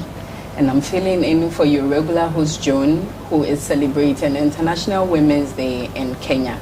Today, we are discussing the topic endometriosis, and we'll be back shortly after the break. Stay tuned.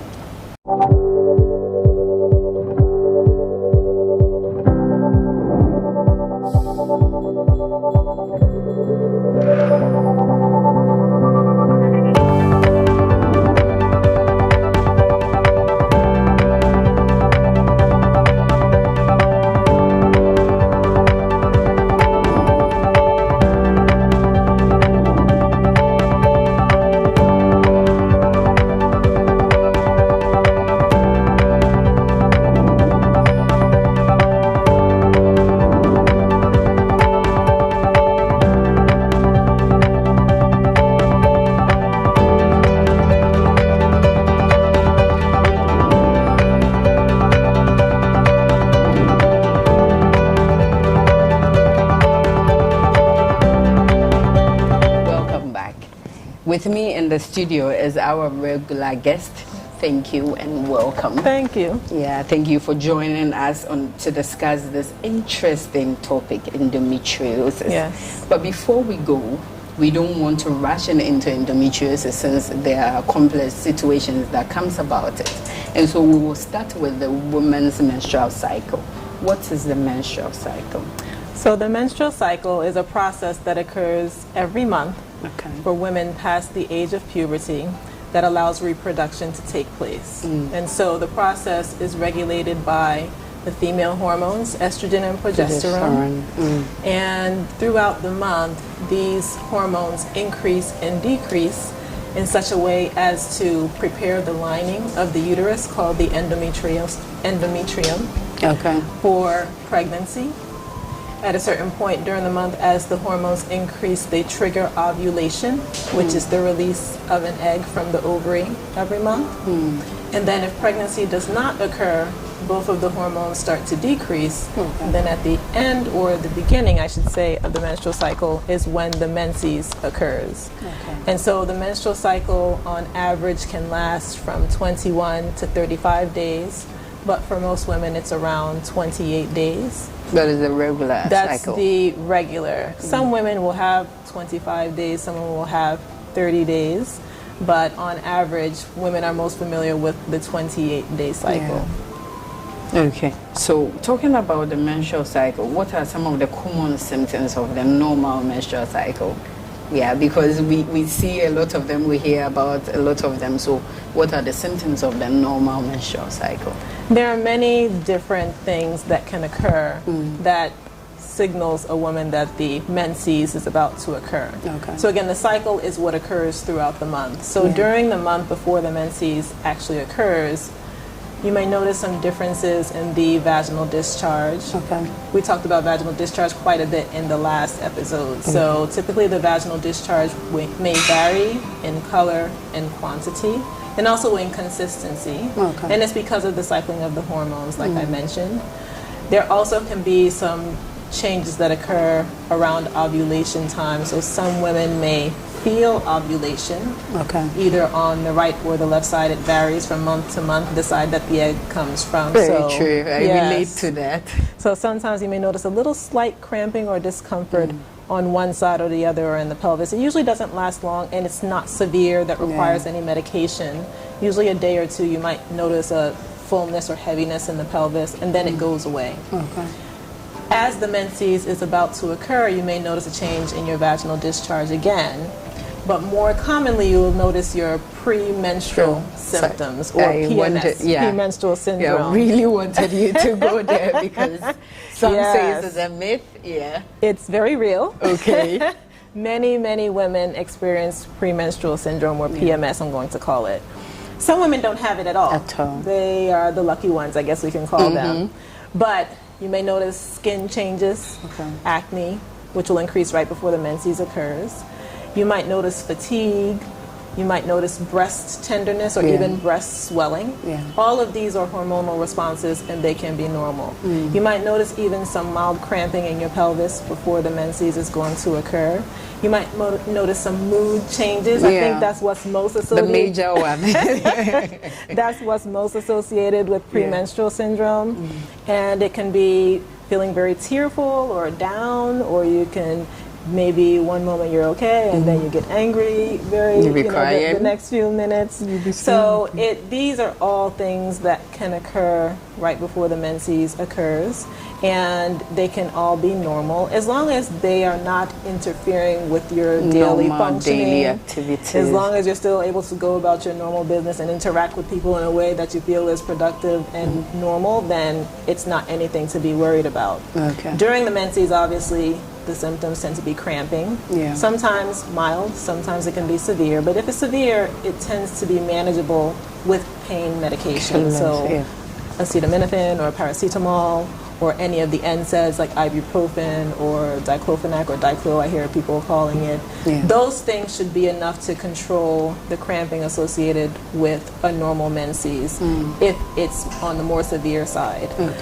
Sometimes also you might notice that your bowel habits will change, meaning your bowel movements. So many women will report either diarrhea or constipation right before the menses. And that tends to be because the substances that are produced in the uterus and the uterine lining when your menses occurs also can affect your intestines, because the bowel sits right behind the uterus.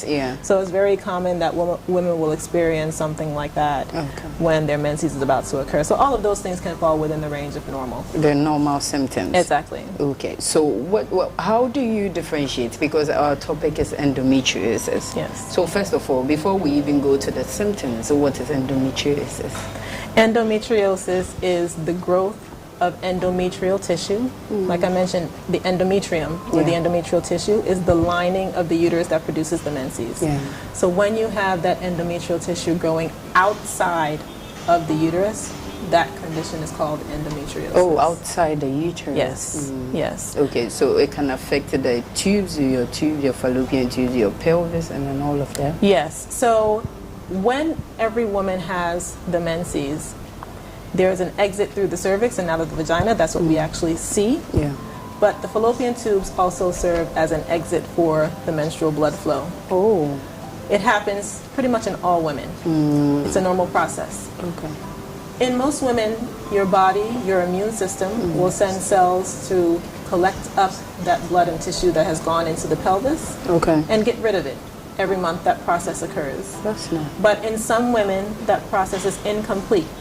So it's in those cases where there's blood and endometrial tissue remaining in the pelvis that can actually attach to the lining of the pelvis as well as the pelvic organs.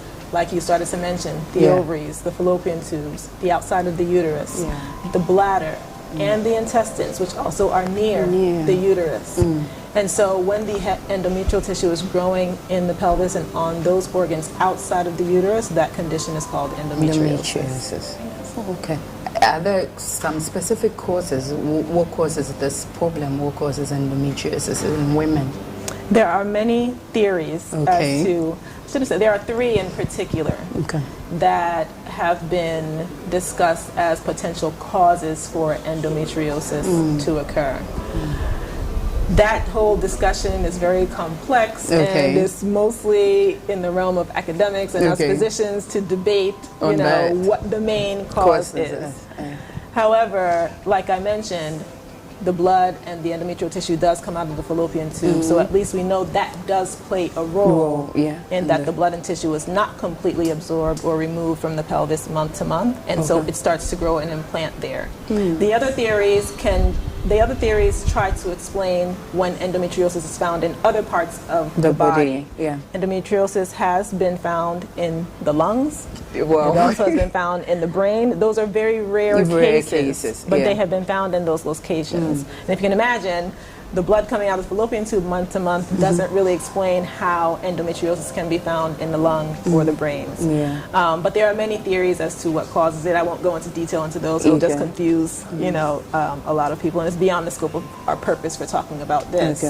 But we do know that there are risk factors for endometriosis, meaning things that can make it more likely to find endometriosis in a woman. So one of the main risk factors is if you have a first-degree relative, meaning your mom, your sister, who has endometriosis. There is a genetic component that we've realized that can increase a woman's risk of having endometriosis.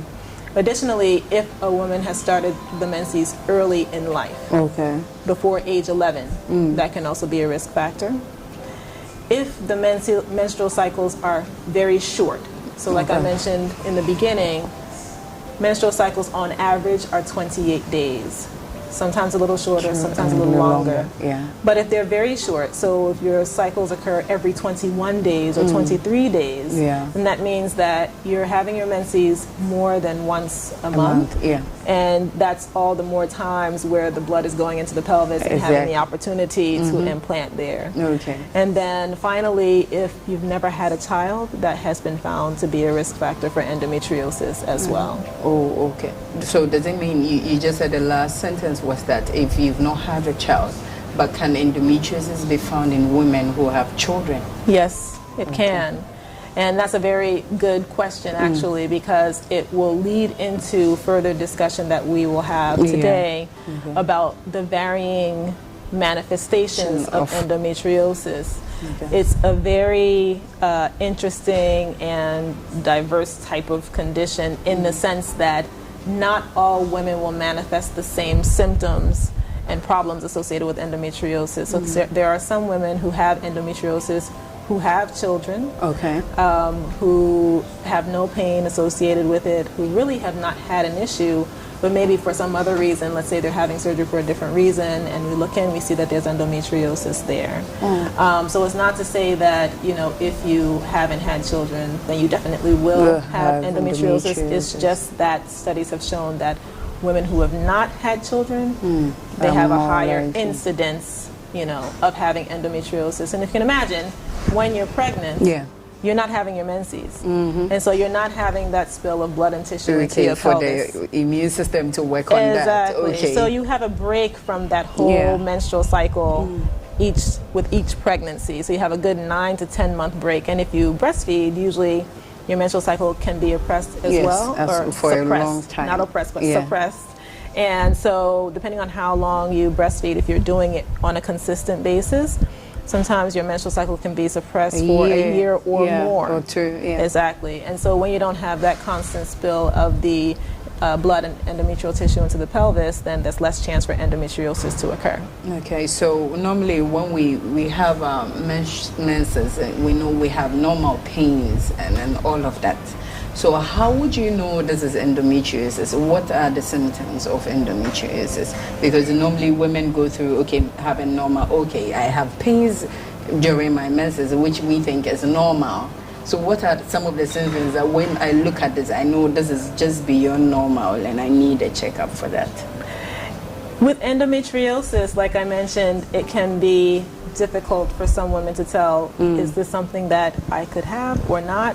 Again, because it's a very varied condition in terms of how it manifests. But some things that can clue you in are if you have pain to the point where you're taking pain medications, you're doing all the normal things that you think should help with the pain. So maybe you're using heat, like a hot water bottle. You're using your pain medication.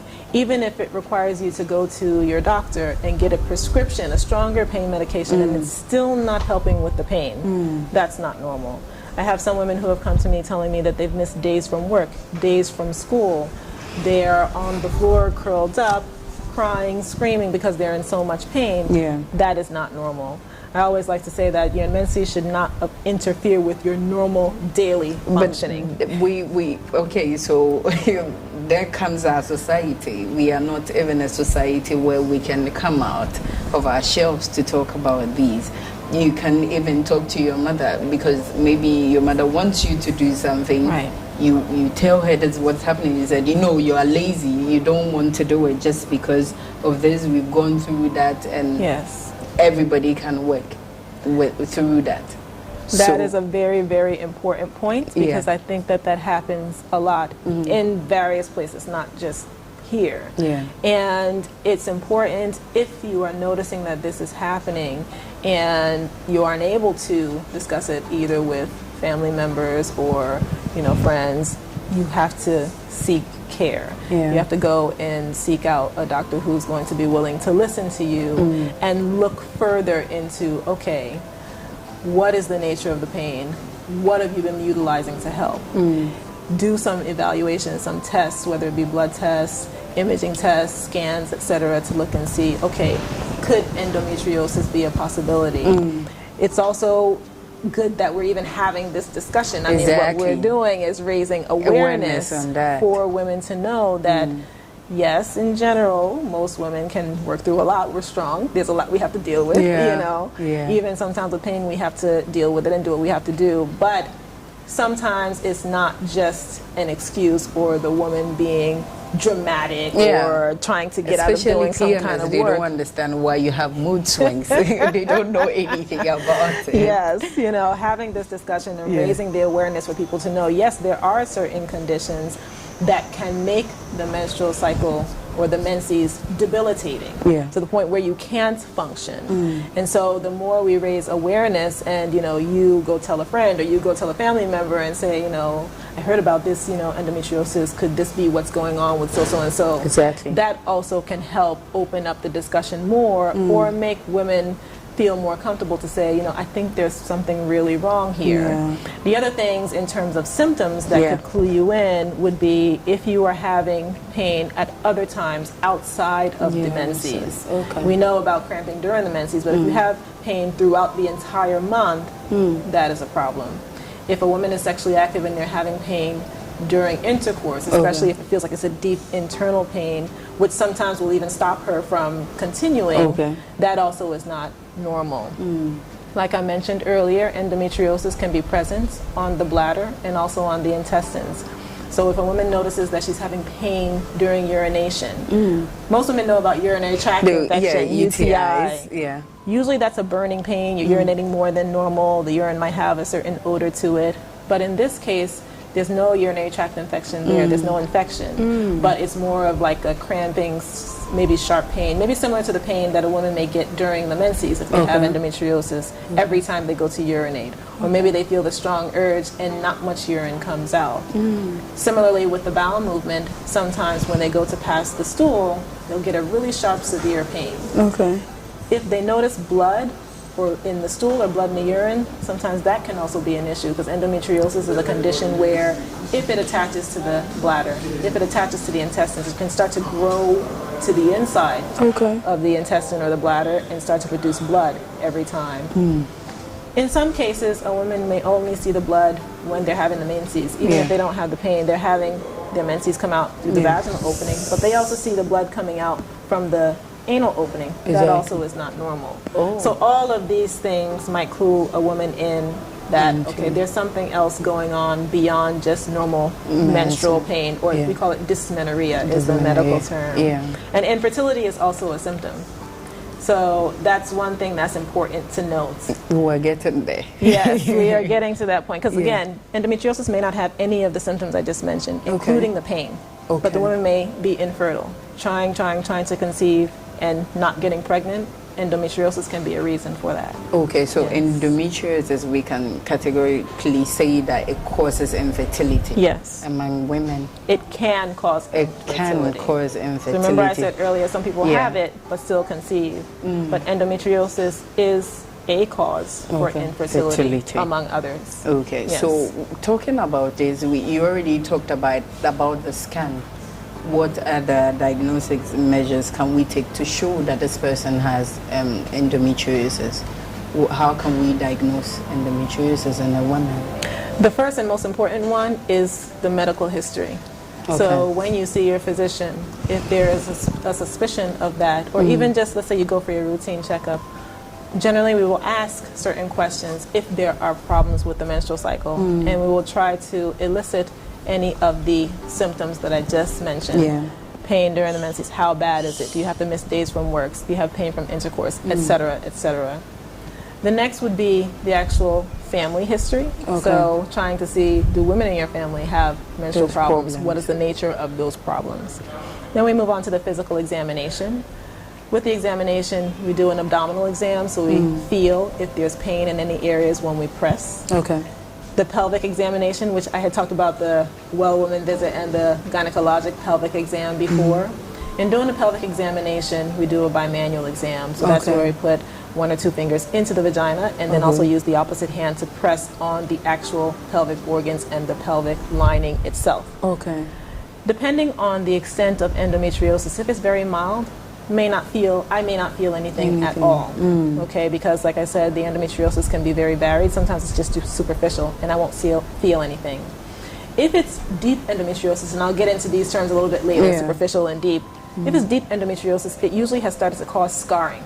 Endometriosis causes inflammation because the blood and tissue that's in the pelvis is not supposed to be there.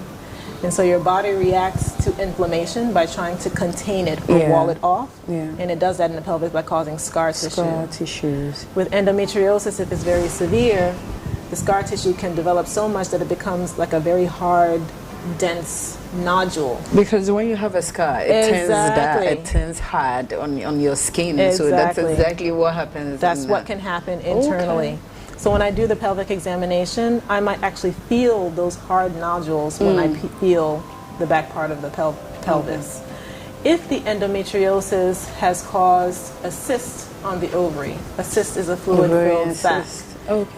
Endometriosis cyst is called endometrioma, or chocolate cyst. It's easy to say chocolate cyst. We call it a chocolate cyst because the endometrial tissue, once it forms into a cyst on your ovary, it gets old and turns dark brown. So usually when we're doing surgery and we break it open, it comes out like chocolate mousse.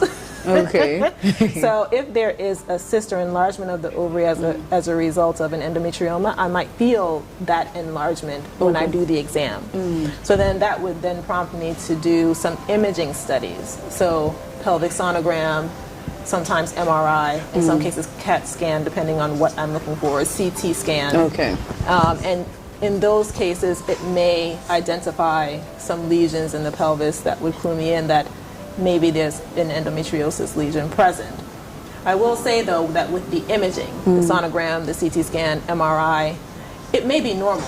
That doesn't rule out a diagnosis of endometriosis. It just means that the endometriosis is not forming either a cyst or it hasn't caused a dense, nodule of scar tissue that can actually be seen on the scan. This is very true because I think I have a relative who was going to the hospital to check these issues.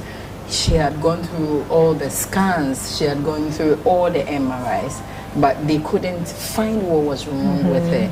It was very difficult. So aside those scans, how can you also get to diagnose endometriosis if all these are not possible on this? Have not been found on the scans. Right. Yeah. So the main thing in that type of instance that I would rely on is the woman's history. If everything, all the information I've obtained from the woman is making me lean towards endometriosis, I can make the diagnosis based on that. And so then the woman and I, we have a further discussion about what she feels comfortable with, because the only definitive way to rule in endometriosis is with surgery, where I actually look inside the pelvis and see that the endometriosis lesion is present.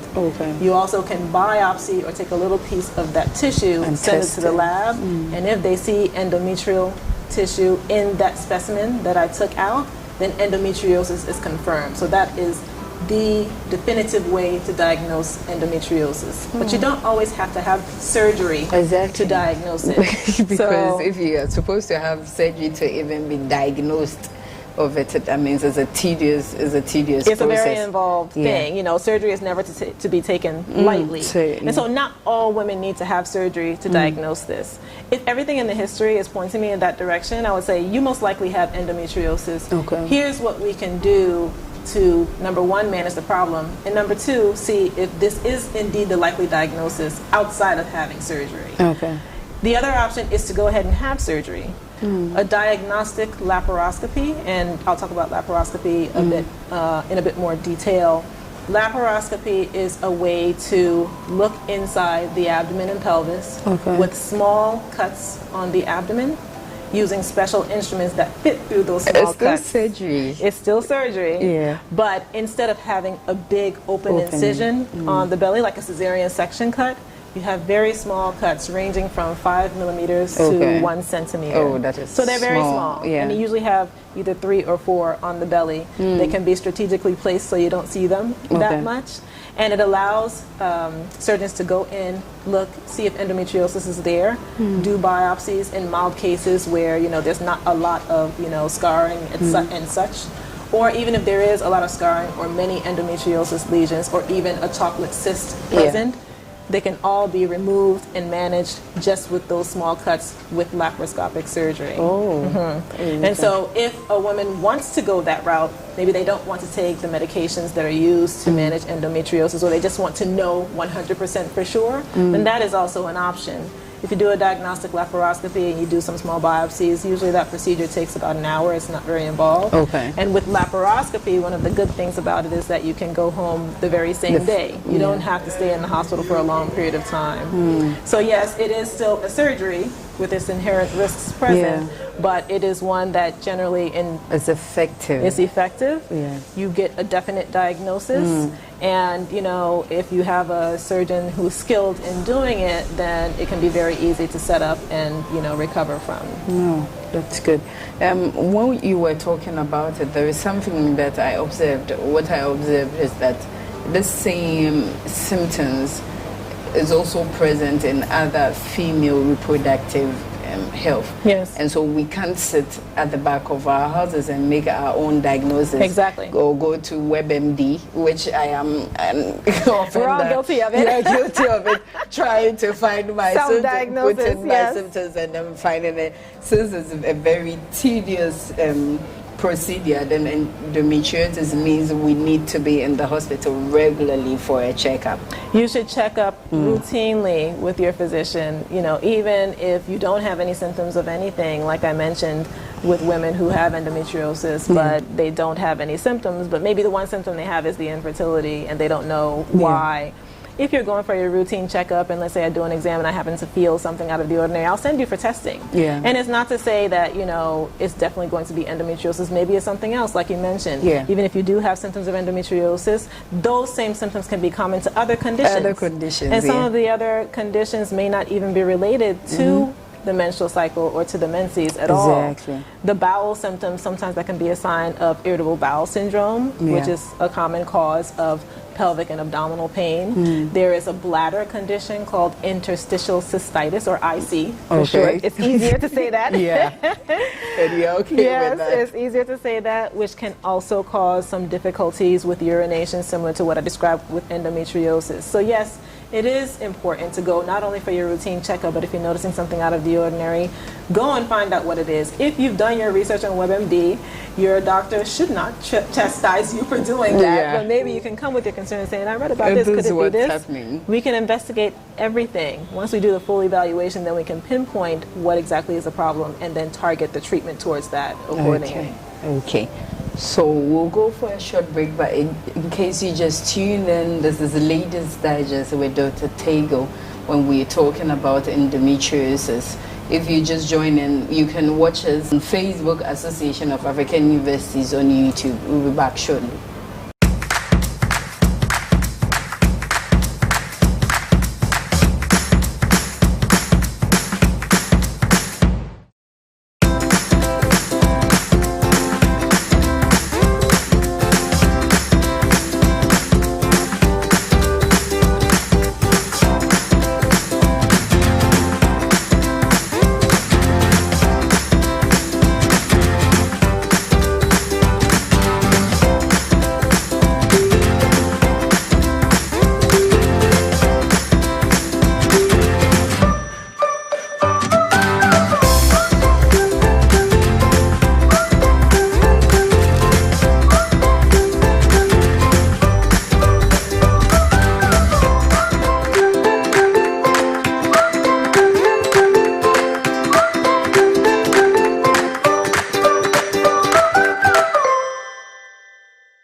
Welcome back. In case you just joined us on Association of African Universities on Facebook or Association of African Universities on YouTube, we've been discussing endometriosis with Dr. Tego from Luca Health Medical Center. It's a very, very important topic, and if you missed it, you can go back and start watching it. Now we are talking about endometriosis and how it could be treated. Doc, how can we treat it? Because even diagnosing it, we need to go in with surgery sometimes. How do we treat endometriosis? So there are different ways to treat endometriosis. You can treat it with medication. Okay. So for women who have dysmenorrhea or severe menstrual pain, if the usual pain medications, NSAIDs, ibuprofen, paracetamol have not been helping, we can give stronger pain medicines that are prescribed from the physician. And sometimes that alone is sufficient to help control the pain associated with it.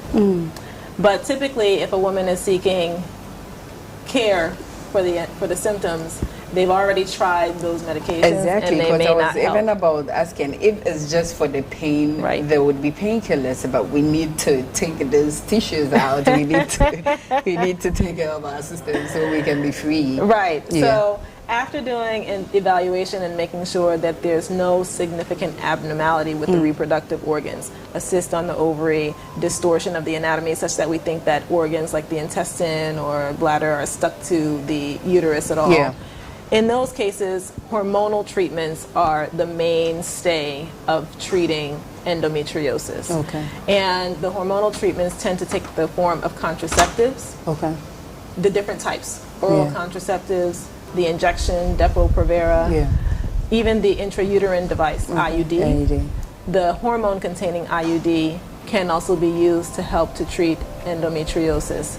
And the reason why those work is because the endometriosis grows and bleeds in response to the female hormones. When you take the contraceptives, they suppress your own female hormones. Now, man-made versions of hormones are in those medications, but when you are taking those, they suppress the normal amounts coming from your ovaries, and so you just get the low doses that come from the medication. And when you do that, it causes the endometrial tissue, wherever it's implanted, to start to regress or start to go away a bit. So in mild cases, many times the hormonal treatments do very well to help control the symptoms. Many doctors will do a combination of treatments. So in some cases you may have not only the painkillers but also the hormonal treatment to really maximize the reduction of the endometrial tissue that's in the pelvis. And many women get very good relief with those treatments. I always explain at the outset when I start to treat a woman for endometriosis that they probably have already reached the point of frustration by the time they come to see me. And it's just a hallmark of the fact that unfortunately many women go many years of suffering before they're actually diagnosed. So there tends to be a delay in diagnosis. So in those cases, it's important to target the endometriosis from 2 different angles. That's where the combination treatment comes in. And also to try and be very patient and be willing to work with your doctor for the long term to find the actual combination that's going to work best for you. Exactly, because when you were talking about hormonal treatment, and you know the notion of you going for these contraceptives, the effect that people are saying have on the woman and all of that. So I am thinking that when this is introduced, sometimes some of the patients might not like that kind of treatment because they have this notion that this is when I use this is what is going to happen to me. How do you deal with situations like that? Many women do have that concern, and I would say the biggest concern that they mention is it going to stop me from having children in the future? So obviously contraceptives, they're designed to prevent pregnancy. So that's the name. To prevent unwanted pregnancy. So at a time when a woman is not ready to conceive, they take contraceptives to prevent an unwanted pregnancy. It also can be a treatment for endometriosis. Birth control can be used for many different things. So they want to know, can it stop them from having children in the future? The answer in general is no. If you're taking contraceptive pills, for example, you have to take the pill every single day because if you miss a day, then you could get pregnant. So only in certain cases, let's say where a woman is taking contraceptive pills for many, many years, sometimes they may experience what's called a delay in fertility. So it means that, let's say they've been taking it for 10 years. Sometimes when they stop, because their ovaries have been suppressed, their own ovarian hormone production has been suppressed, it may take a few months for their ovaries to resume producing the hormones again. But by and large, that process does go back to normal. And assuming everything else in the woman's reproductive tract is also normal, they are able to conceive. Same thing with the injection. The injection, we do know that because you get it once every 3 months, sometimes after you get it, you can experience a delay in your return to fertility of 6 months, sometimes up to a year in certain few cases. But by and large, we tend to see that women who have been on contraceptives, for the most part, are able to still conceive in the future, but it's also important to counsel them that they may experience a delay in return to fertility depending on how long they've been on them. Okay, so still on the hormonal treatment, maybe I have endometriosis, but I want to give birth. Yes. When I'm on the hormonal treatment, right, I can't give birth. Exactly. So how do you do that, especially women and ages, childbearing ages, who want to give birth, and this is something they have to go through? How do you do it? Or probably you would suggest something else, I guess. Right. So I usually try and tailor things to the woman's symptoms and what their desires are. So if they have mainly dysmenorrhea and no other symptoms, and they want to conceive, then I would try and manage them mainly with the pain medication, but I would also offer the surgery. And the reason why is because there are certain benefits to the surgery as it relates to fertility in particular. Regardless of the severity of the symptoms, we know that endometriosis can cause inflammation in the pelvis, which can make conditions unfavorable for conception to occur. When you have inflammation there, it's not a good environment for for a conception to happen.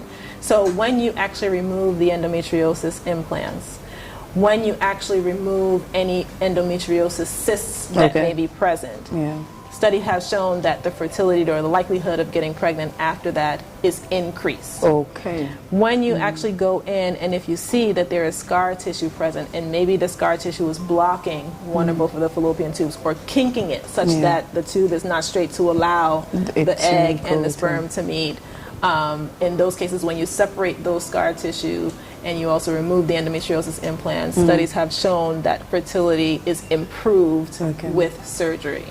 So for those women, you know, especially if they've taken pain medicine and it doesn't help and they want to conceive and they haven't been able to, going into number one, diagnosis endometriosis is there. Number two, removing whatever we see, that has been shown to improve fertility. Yes. So we talked about one, the diagnosis with painkillers. For the treatment, we've talked about the surgery and then the hormonal. Is there any other treatment for endometriosis? Within the hormonal treatment, there are others like the IUD I mentioned, the hormone containing, but there is another medication which is not exactly a hormone per se. It's really something that suppresses the ovarian hormone production, but at a different level than the pills, birth control pills, and injection do. It is also an injection, but what it does is it suppresses the stimulating hormones that come from your brain that tells the ovaries what to do. And many times that medication is used in cases that are a little more refractory or resistant to the usual medications, like the birth control pills, or maybe they've had surgery and maybe the symptoms are starting to come back. So we can give that injection to help to suppress the hormone production on a more profound level to really try and make the endometriosis implants shrink away. That one obviously is not necessarily one that can allow fertility, but in some cases, especially if it's a very severe case of endometriosis, sometimes it's necessary to do that to maximize the extent to which you have suppressed the endometriosis so that the woman can get symptom and pain relief and then maybe at a certain point start to conceive after that. There can be natural treatments as well. I was about asking because everything has been surgery, has been medication, and I'm thinking what of those of us who want to apply the natural route? How do you do that? How do you go about that? Well, when I say natural, there haven't been any herbs or anything like that that have been found to treat endometriosis. But things like exercise, whether it be aerobic exercise or strength training or yoga, those have been found to help reduce the incidence of endometriosis. Now, the mechanism by which that occurs is not exactly clear, but we do know that that can help to reduce the incidence of endometriosis. Most of the other natural remedies tend to be aimed at symptom relief. So for women who know they have endometriosis, these means can be employed to help relieve the symptoms. So meditation, you know, yoga goes along with that, relaxation techniques, you know, biofeedback.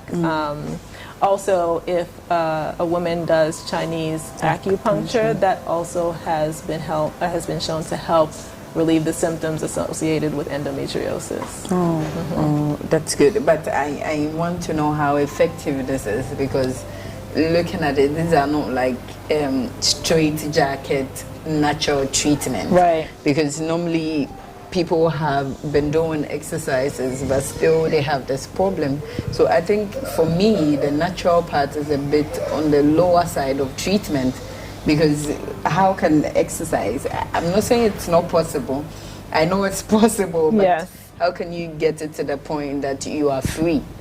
So with endometriosis, that's a good question. Endometriosis is a chronic condition, so it means that there's not a cure per se, but you can employ a combination of different means, including the exercise, acupuncture, whatever of the natural remedies you will employ to help to control your symptoms. Endometriosis is a condition that can be controlled.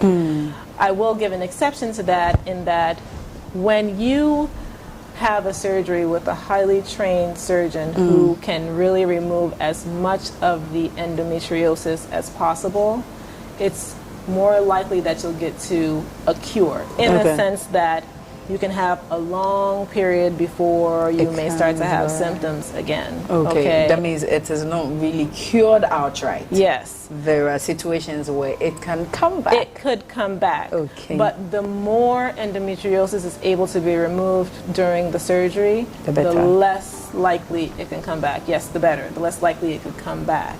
But the more severe your endometriosis is, the more likely it will come back. So endometriosis can be staged. That's one of the other benefits of having surgery, is that you can get a staging of the endometriosis, meaning you can know how severe it is.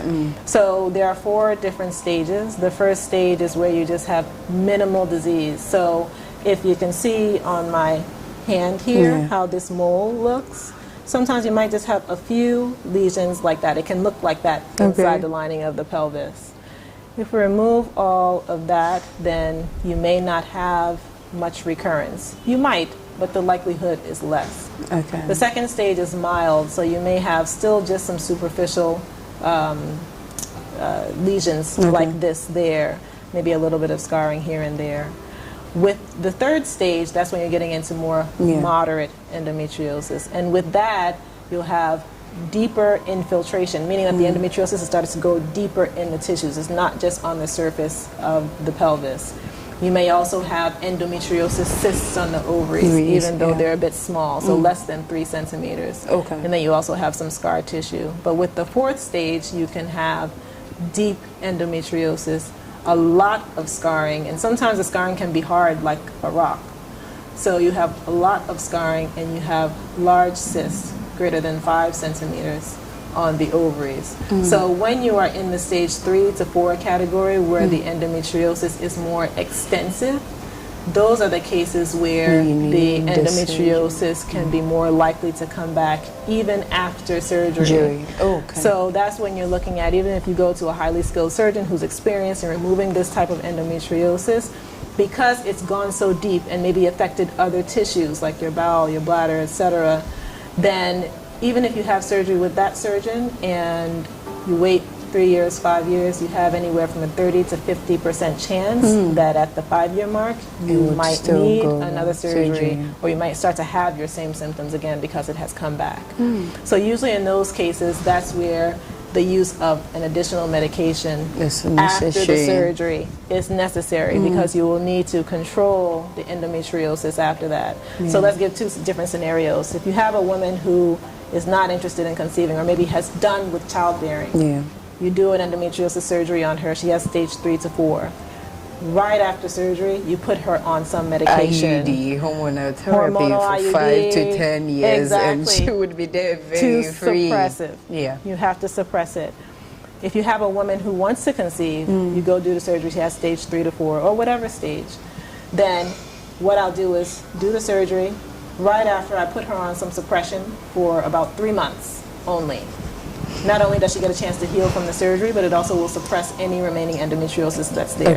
When I say any remaining endometriosis, sometimes you can see the lesions, but sometimes they can be microscopic where I won't see it with the naked eye. So the surgeon can only remove what they can see. Okay, so you remove all of what you can see safely. Then for 3 months, you take something to suppress whatever may be remaining, and then after you stop the medication, you start to conceive right away. Because during the pregnancy, the endometriosis is quiet because you're not going through that hormonal cycling. After she delivers and finishes breastfeeding, then she goes back on something until she's ready to have her next child. Even after childbirth, it can go back to the hormonal therapy to still put to suppress it under control. Yes, and I usually recommend that for women who have been found to have severe disease. If you have severe endometriosis after you conceive, it's a good idea to go back on hormonal treatment to continue to suppress it so it doesn't have a chance to start to regrow again once you start your menstrual cycles again. Okay. Yes. So sitting here, I'm sitting in the position of privilege to learn these things right under your tutelage, and I wanted to ask, like, percentage of women who go to the gynecologist. Do we have women now coming out to see the gynecologist, or they come because they have problems? Do they normally come for checkups and all of that? So I came from the U.S. So in the U.S., coming for routine checkups, whether you have a problem or not, is very common. It's the norm. Everyone knows you go get your routine G1 visit every year. Okay. I found that here, most women don't come for a routine checkup. They usually will come if they have a problem. Yeah. And so I think that it's good that they even come when they have a problem. Yeah. But then they should also know that it's also good to come just for routine checkups. Like I mentioned in one of the previous episodes at the very beginning, it's important because sometimes you can identify things that you maybe didn't know were present. Exactly. Or maybe you knew that there was something there, but you didn't realize it's not normal. Or you didn't realize that, okay, it shouldn't be this severe, you know, whether it be pain or anything at all having to do with your general health. And so, again, having these discussions, spreading the word to female friends and family members is important because, yes, you should come when there's a problem, but also you should come for a routine checkup. With endometriosis in particular, like I mentioned, there can be a delay in diagnosis, and that is because in certain cases women don't come. We don't go. Exactly. We are all guilty. We are all guilty. We don't and go. So if you catch endometriosis in its earlier stages, it's much easier to manage and control. And many times you can catch it and keep it from getting to the point where it is more advanced, when it can start to affect fertility or cause destruction of the fallopian tubes, etc. And so I always emphasize that, you know, the routine checkup is just as important as the problem visit in identifying potential problems. Yeah, we are just wrapping up on our endometriosis discussion, and what would be your closing remarks for people going through that, those who don't even know at all, to even know what should be done? Yes. What do you have to tell these people? All I'd want to say is that endometriosis is something that many women may not know about. Yes. And so if you are having any symptoms at all that seem like they're just too much for you to handle, and maybe you felt like even if you've gone to doctors previously and they've said, oh, you know, just deal with it, it's normal women's business, just take some medication, or you should tough it out. You don't have to just go with that final word. You can still seek care. You can come to see me, you can come, you know, and see a different physician to see if you can get some further answers about what could be the problem. If endometriosis is present, it can lead to many other conditions, not even related to the female pelvic or the female reproductive organs, if it goes on too long. The pain associated with endometriosis can lead to other pain in the body. It can lead to other conditions like chronic fatigue syndrome, where women are just tired all the time because they're in pain all the time. It can lead to other types of body pain. There's one condition called fibromyalgia, where women just feel aches and pains all the time because they have dealt with the pain from endometriosis for so long. Some women even feel depression and anxiety because they have dealt with the issue for so long, and either they've said something and no one has believed them, or it's not been adequately addressed or managed. And so it can affect women in many, many different ways. Long-term effects. Long-term effects, exactly. So I would say it's very, very important, you know, for anyone even watching us today and hearing this discussion, if you know a female friend or family member who maybe sounds like they're going through something like this, have them get some evaluation. Have them come see me. You know, not necessarily me, but anyone, you know, even if they've sought treatment or evaluation for it before and it's not addressed, it's still uncontrolled, they should still go seek some kind of care to get to the bottom of what's going on. So that way it doesn't lead to these other problems long term. Women should not have to suffer because of their menses. Okay. So talking about seeking medical care, we would want to know where you work so that maybe people can find you, women can find you and talk extensively on their problems. Yes. Where are you coming from? I'm at Luca Health Medical Center. It's in East Legon, but in the program credits below, there'll be a number that if anyone is interested, they can certainly call. I would be happy to see them. That is fine. Yes. We've had a very wonderful time. Yes. And thank you for coming to Thank teach you us. for having me as and always. all our guilty pleasures. Now we are going to work on it and come back to the hospital for more checkups, regular checkups. Yes, exactly. So this has been Ladies Digest on AAU TV. We discussed endometriosis. If you didn't watch, you can go to our Facebook page, our YouTube page, Association of African Universities. We'll come again another time with the next episode. Please stay tuned.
We can come back to this, you know, from time to time. We can come back to clarify all of this.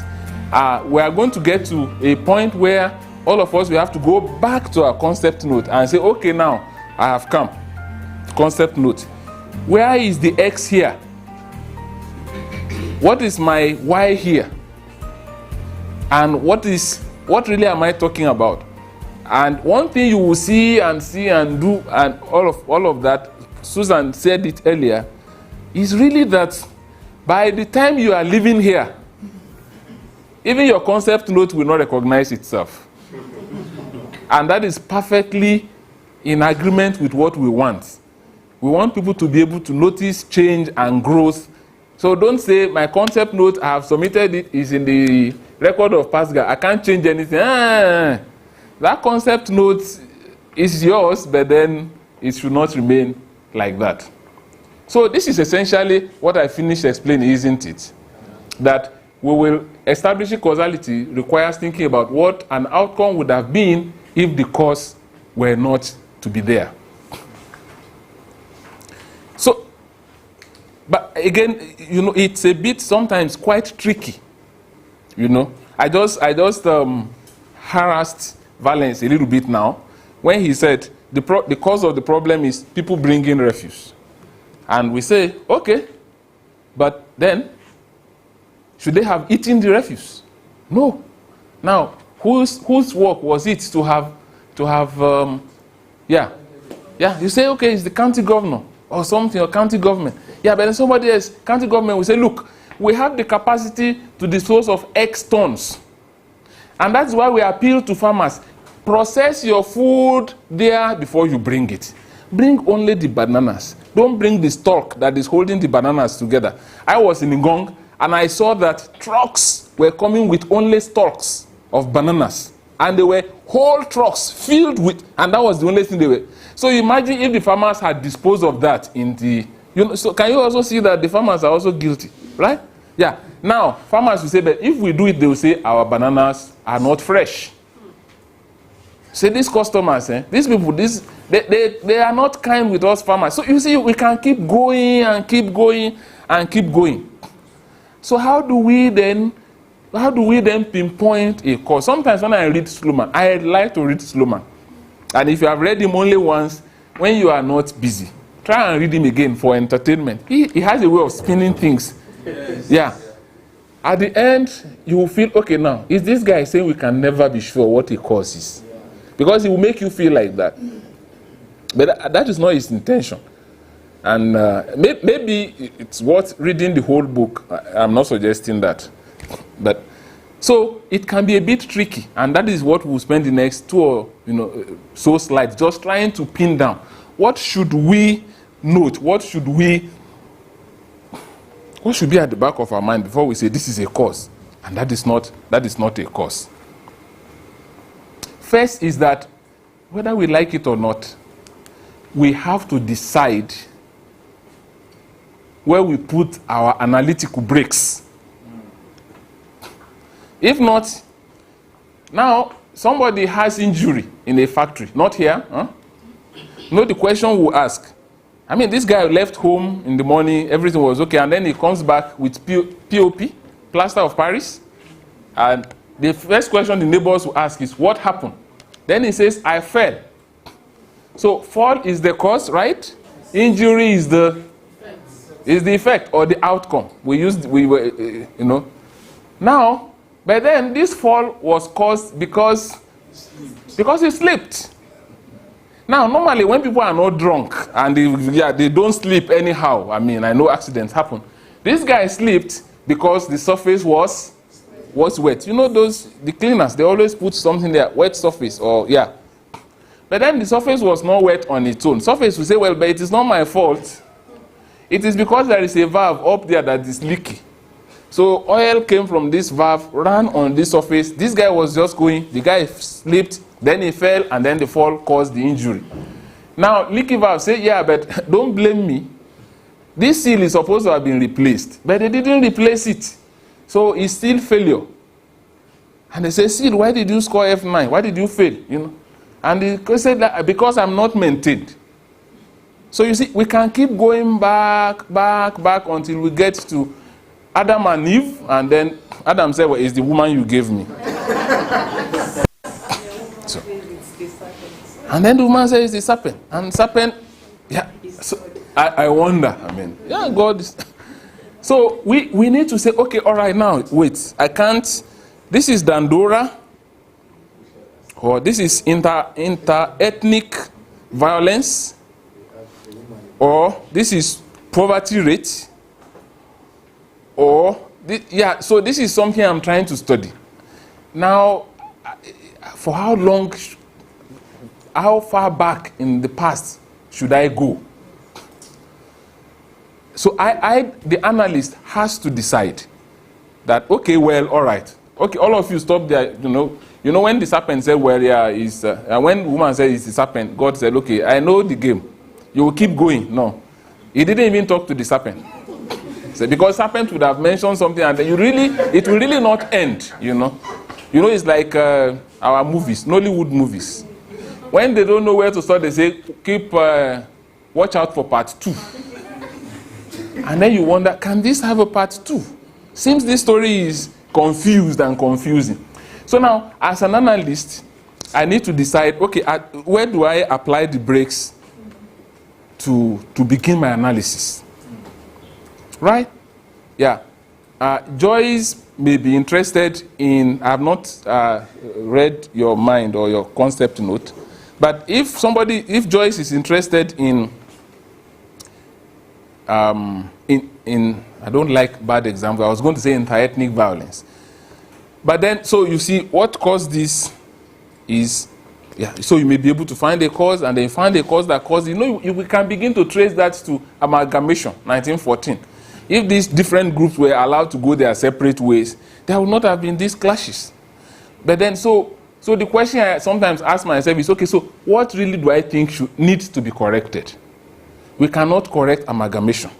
We cannot correct independence. We cannot correct the 1991-99 Constitution. You know what I mean? So really, where can we begin to intervene or interfere maybe? That may give me an idea of what my X should be, where really I need to apply my analytical breaks. So that is the first thing we need to ask. Where really do I stop in my analysis? The second is we need to understand that the tricky difference between causation and correlation. Almost everywhere you turn, they say causation is not correlation. Yeah, causation is not correlation. But then let them continue talking. Then they are attributing causation to correlative factors. Correlation says these two factors appear to be going together. Right? So the more money is put into education, the better performance of students at high school exam. Okay. So budgetary allocation goes up, performance at O-level exams also goes up. Budgetary allocation goes up, performance goes up. If that is all we know, we are discussing correlation. Two things going together, or going down together, or going up together. That is correlation. They may go together up. Yeah. They may go together down. Yes. One may go up. Yes. Okay. Help us to go bit by bit. Balance. Now, budgetary allocation goes up, performance goes up. Yeah. Or if that is all we know, that is correlation. Budgetary allocation goes down, performance goes down. If that is what we know, that is correlation. Budgetary allocation goes up, but then performance also continues to go down because now teacher salaries have been increased, and instead of spending time teaching these kids, they go outside to eat pepper soup and to enjoy. So performance goes down, budgetary allocation keeps going up, and they are going in different directions. Honestly, that is also correlation. They will say that is negative. Increase in one is generating decrease in the other. All of that is correlation. That's not causation. It is the same thing here that fooled the lion.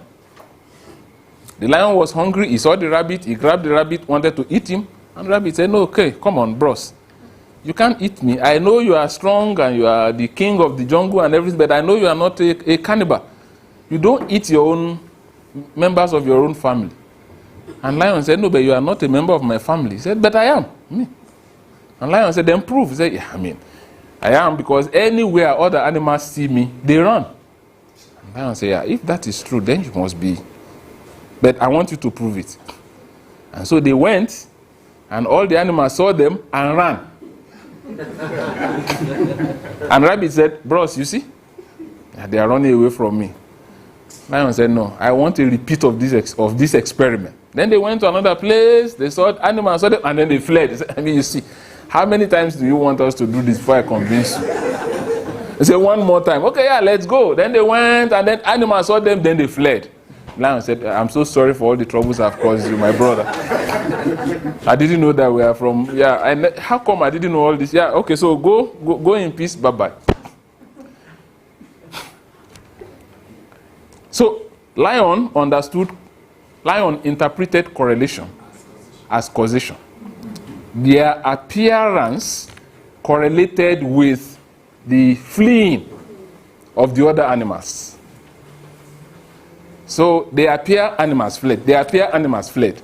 But that is correlation. Then Lion said, rabbit tricked him to understand that correlation as causation. I am appearing, and I am scaring them, and then they are running away for their dear lives. I always like stories that end, positively. So I like this story. And honestly, I wish it will happen to every rabbit like this every time.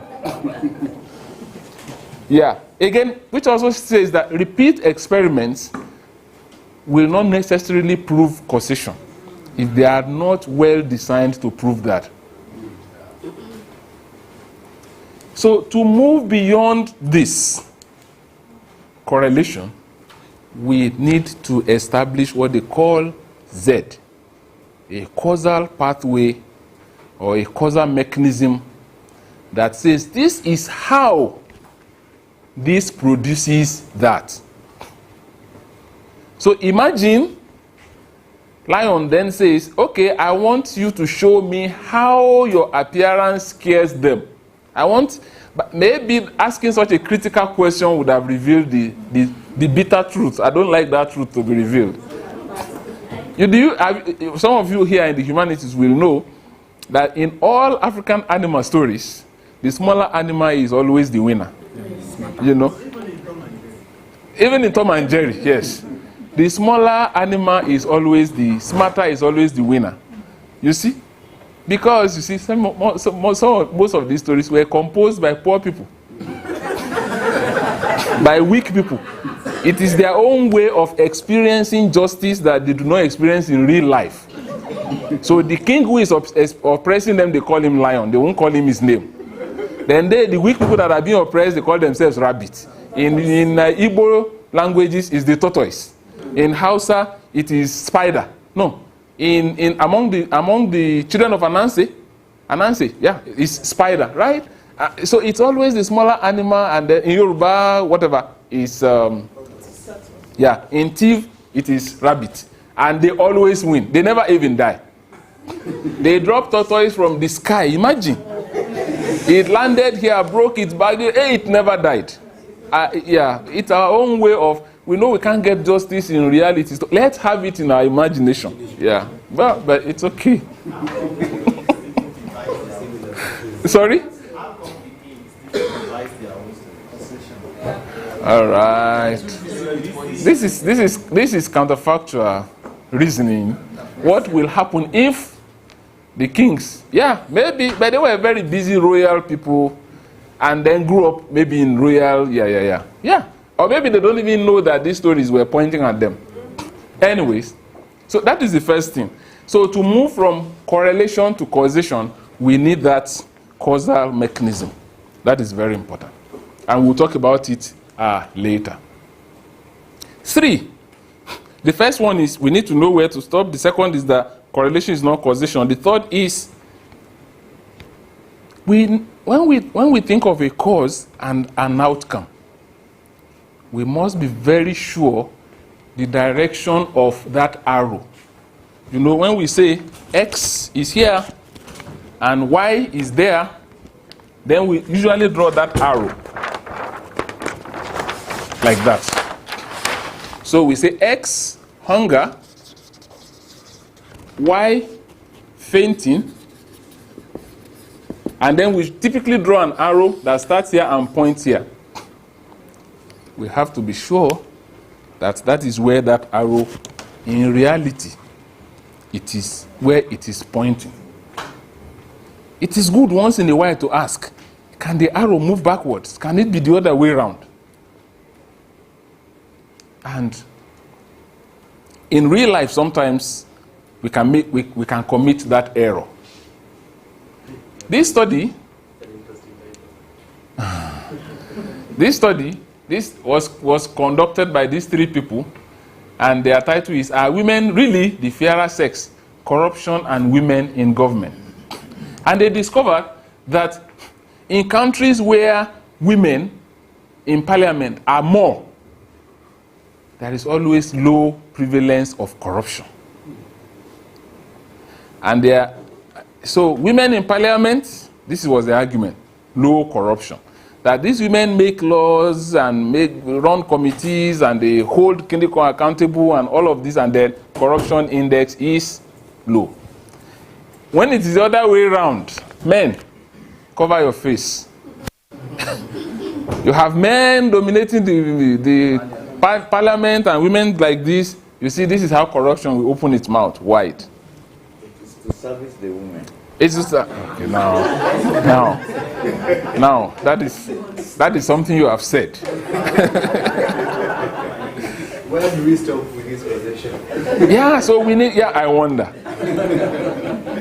But the good question we can ask is, could it actually be that women were able to get into parliament in the first instance because corruption was low in these countries? It's a possibility, isn't it? It's just to say we need to ask, could it have been the other way around?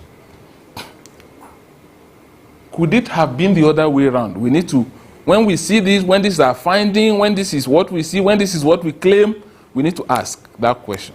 Could it have been the other way around? If it could not have been the other way around, then we'll know indeed what we have identified is an X. Because it is possible that women see corruption is big and they say, no, I don't want to touch that. And so then they are not found in a good number in parliament. Does this make some sense? So it's just to say we need to always put on that our critical heart to say, okay, yeah, I understand. It looks like this is the cause of that, but then maybe it is the other way around. Maybe that actually is the cause and this is the outcome. This example will help us to think a bit more about it. Somebody did a study in India and discovered that where there are inter-ethnic networks, you will find absence of inter-ethnic violence. In communities where you have PTA, we call them PTA in Nigeria, Parent Teacher Association.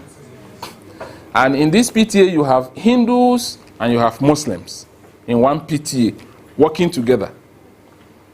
Their aim is education of their children, right? But whenever violence comes, they are able to absorb it and you won't find violence in their community. In communities where you have PTA in Hindu chapter, PTA Muslim chapter operating regularly, when violence comes, it hits them. It's a big and interesting work that this guy did. So, presence of interethnic networks means leads to absence of interethnic violence. But can it be the other way around? Let's think about it. Is there a chance that it is the other way around?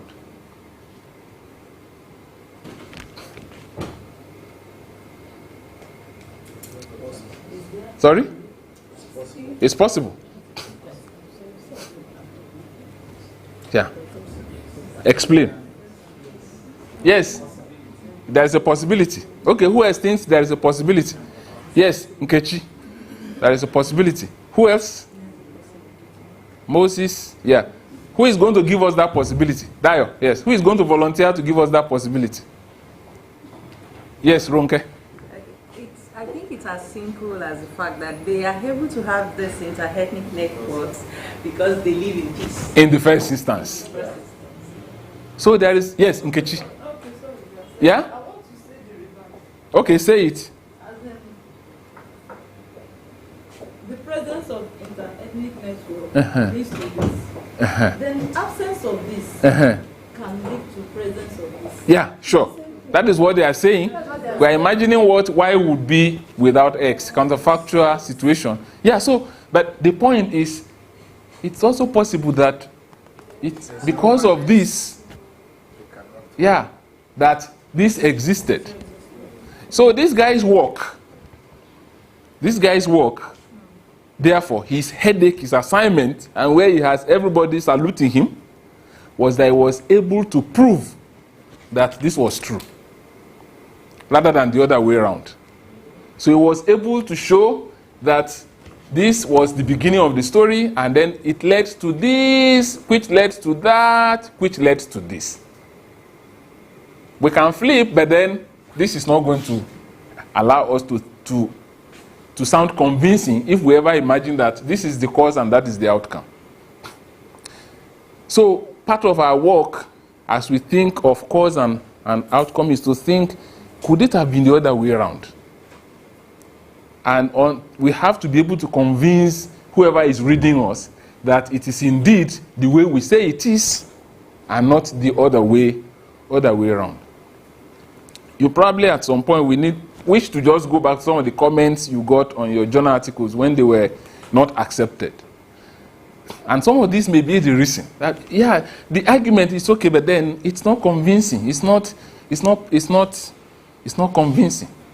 And sometimes it's not convincing because we jump the in-between that connects the two. Which is why we'll really spend some time later talking about this in-between. We will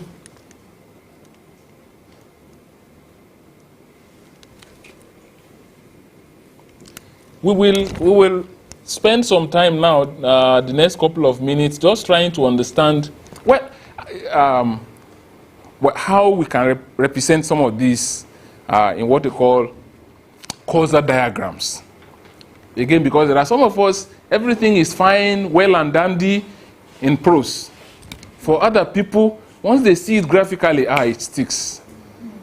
So, and we'll be throwing in a few more terminologies as we move on. But let's know that this is not the process of us learning those terms. What matters is we understand them and they found their way in our research design.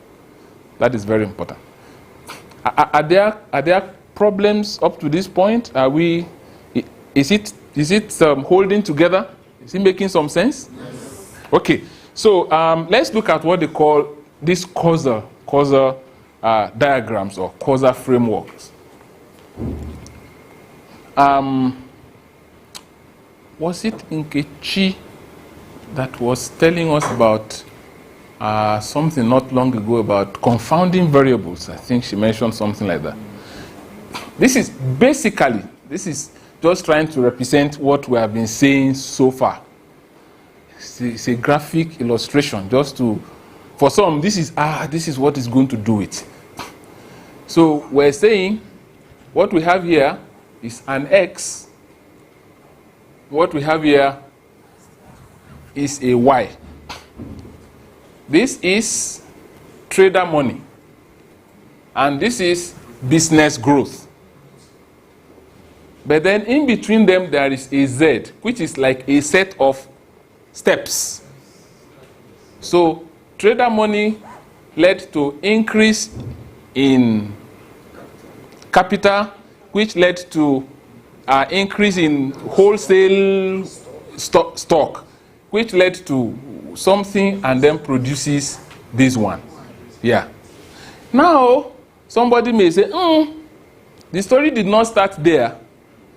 The story started with so experience in China, where somebody told the vice president, if you would distribute 10,000 naira each to the 1.5 million roadside traders, you will see economic improvement. So somebody will say, oh yeah, it is actually China experience that led to trader money in the hands of people and on and on. Some may say it's election desperation, Yeah. But we're saying, just as we analyzed earlier on, that we have to decide on this phenomenon we're trying to explain. Where do we apply the analytic breaks?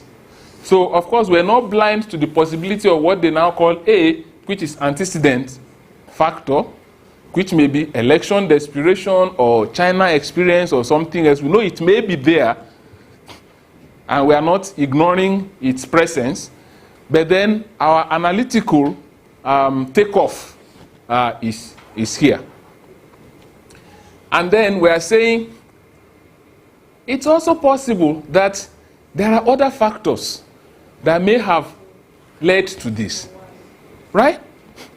So we may say, yeah, it also may be because there is some entrepreneurial training that Center for Entrepreneurship and something of University of Nairobi also organized to roadside traders. So that may be other possible factors. And part of our work may then be to say whether these factors actually contributed or did not contribute. Some will say we can even statistically estimate the quantity of input that these factors have towards this.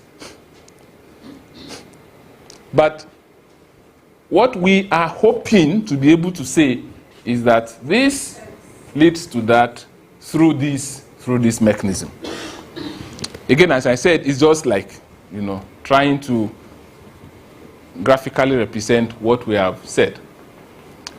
But we call this basic causal framework, meaning that it can be a bit more complex here. Does this basic causal network or framework, does it make some sense? Does this look like something we see on a daily basis? Yeah. So now I tell my daughter, you were the cause of this problem because you put this thing there. Well, because you didn't know that I woke up on the wrong side of the bed, thinking of late salary or how a mechanic cheated me yesterday over my car or something else, she may accept. But we're saying, complete story. Something else may have been behind what happened here. This is, you see, the truth of the matter is, these are really not as complex as they look. They may not be basic, but they are not as complex as they look. But we're saying, okay, so we have antecedent or background factors. We have X, which may be the cause, which is also called the independent variable. In some studies, they will call them predictors because they predict. Now, we have Z, which is called the mechanism or causal chain or causal mechanism or intervening variables for those who prefer those expressions. And then we have the outcome. We have the other variables which may be, or factors, which may be influencing this. And then we have confounding variables that may come like agents of the evil one to confound our findings. Very often, these are hard to foresee. And very often, these can be foreseen and controlled. In the example I gave, if I want to find out whether, okay, so this is the China experience, it didn't exist, I just created it.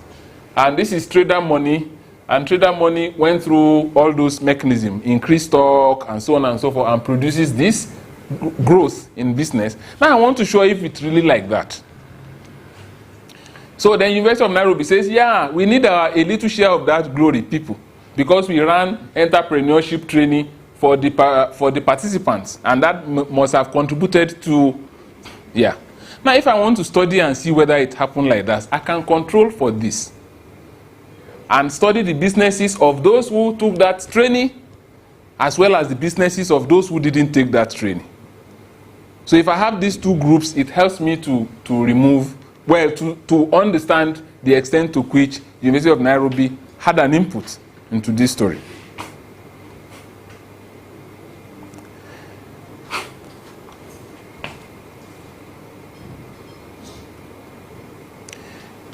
Now, I think we have explained what goes on in between, and I like to again repeat that sometimes we have an idea of the X, even of the Y, but then connecting those dots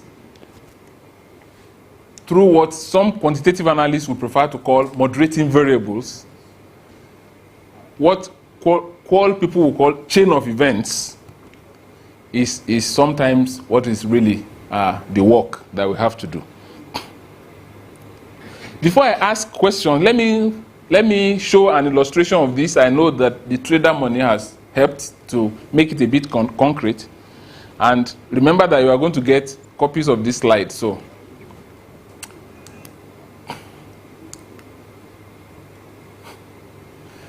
let's assume that I am interested in finding out if school feeding program affect academic achievement.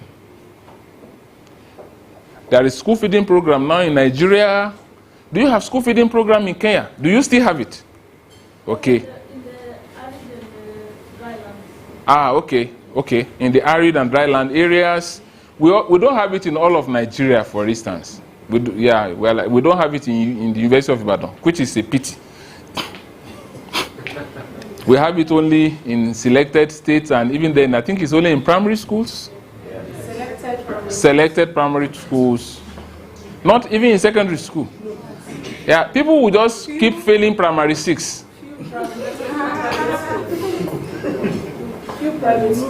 And a few private schools as well. Okay, I think that's really good. Now, let us say I want to find out how does school feeding program affect primary school students' academic achievement in Addis, or in Ondo State, or in, what is the county in Kenya? Makueni County. Let's say this is my research question. This is what this Quasar diagram looks like. In journalism, they will say this is like your knot graph. This is what the Quasar diagram really looks like. So I start my analytical thinking here. This is school feeding program, breakfast and midday meal, and better academic achievement. We seem to see it, maybe I already sense it, but then how? So school feeding program helps students to now be regular in school. Yeah, because they want to eat, and then it motivates students to want to come to school, and then they're able to concentrate. You know, as I said, this is going to be a set of chains, or a chain of steps. And then that led to that, and that led to better academic achievement. That would be a nice story, a nice causal story to tell. But then something may be nagging me at the back of my mind to say, well, sometimes will there be other factors that may contribute to this, or that may influence the extent to which school feeding program promotes this? Maybe years of schooling, maybe social background. Maybe, for instance, those who are able to eat 3 times a day at home, for instance, will not feel that motivation. Yeah. So all of those possible other factors that may have contributed to better academic achievement. Research says children from high socioeconomic status seem to do better. So these are things that I may have to factor into my analysis, because there are also other possible causes, as we call them. Now there are all these that when you design this project, for instance, you did not foresee. Nobody ever says, okay, I am going to factor disease outbreak into my analysis because it looks like there will be Ebola next year. We usually don't factor that into analysis when we want to design this kind of study. But then, so these are called confounding, how did you call them? Confounding variables, because they have also the power to undermine the explanation that we are trying to give. And then somebody looks back and say, school feeding program itself, yeah, it's an X, but then there is always a background to it. Maybe it is really this background. Maybe it's a factor also that may have contributed to how this whole story works out. So all these are called antecedent factors, which may have led to the school feeding program, then which led to this and this and that. The purpose of this is just to simplify this complex idea of causation, and to help us understand, well, yeah, they are complex, but then they are also doable. I need to say that this looks like quantitative analysis alone, but as we will see later, when we get to MMS, mixed method studies, we will see that there is a lot of possibility and reality, really, where quantitative work and qualitative work together help us to understand causation. Okay, before I will say the next thing, let me here What do you think? Are there questions? Are there problems so far?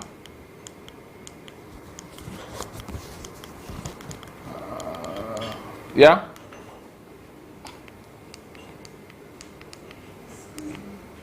Yes. Perpetual. Yeah. If we know that all these other courses or possible courses could lead to the outcome, so how then do we identify the real cause? Okay. Of the outcome? So that's a very good question of design. How do we have just said that these other factors are, we call them,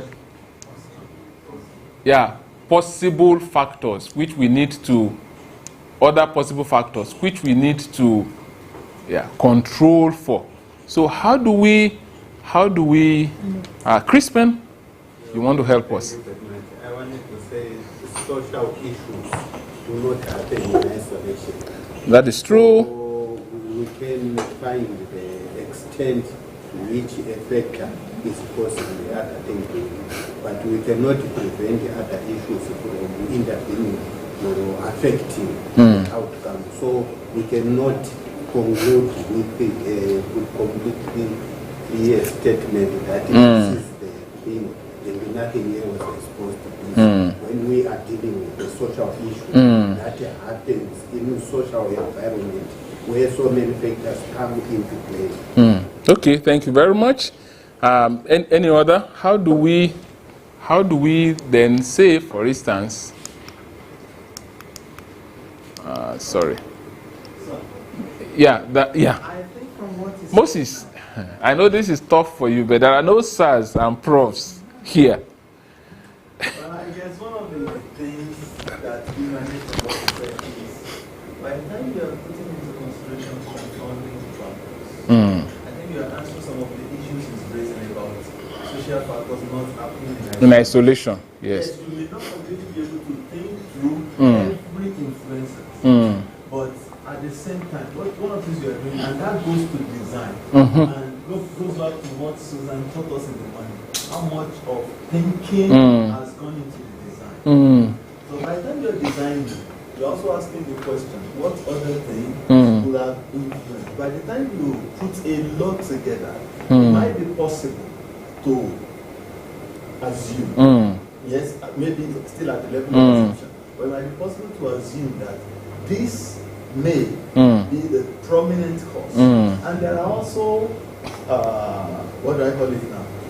Softwares that can also allow us now to to not only pick culprits of events, but also to find association between covariates and influencers. Okay, thank you very much. We will take, yes, Charles, yes. Because the question is specific, how do you determine? Yes, okay. I'm thinking that maybe that now takes us to the level of actual hypothesis testing. Okay, all right, thank you. So we can perpetuate, we can frame our research question and hypothesis in a way that when we are done, we'll be able to identify whether these are the factors or whether this is the factor. Our analysis will help us, but also how we design our work can help us. If I want to know whether age is responsible for better academic performance rather than school feeding, once I am aware of that possibility from the beginning, then I structure my work in a way that helps me to know. To check for age. And I think that's why they say there are factors that we control, because we're aware, remotely or not, aware of their presence somewhere. Okay, we will... I always love this slide. It's my best slide. Yes, please. Okay, my question is this. In a situation whereby those that you got information from, maybe they are somehow deceitful, like those ones that told you they gave them 10,000 and it was able to buy X1. But maybe they're using it for political. Yeah.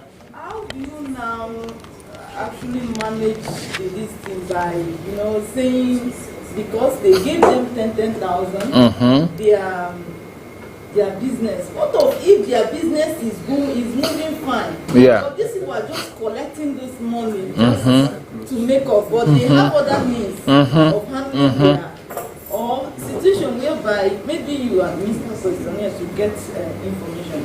That they're just feeling it anyhow. They don't have where they will tell us that we detect only like in just few. You detect lies. Yeah, we call them cheater items. You detect, but not in all. Yeah. So in case of these seats, it's not valid. I don't know what to do, whether it's valid or when there is no truthful. Okay, well, I agree with you. It may be difficult, but then that, and if it is difficult, that is why we should do it. If it is not difficult, then we don't want to talk about it. We should not even bother, because as Hume we said, an author is to be valued, is to be little valued. Who tells us nothing but what we can hear in everyday coffee house conversation? So if it is the easy thing that everybody is saying, yeah, why should we do research about it? So this question you have asked is a question that is bothering the mind of every social science researcher. So a good thing we can do is to find out how have people been handling this kind of question.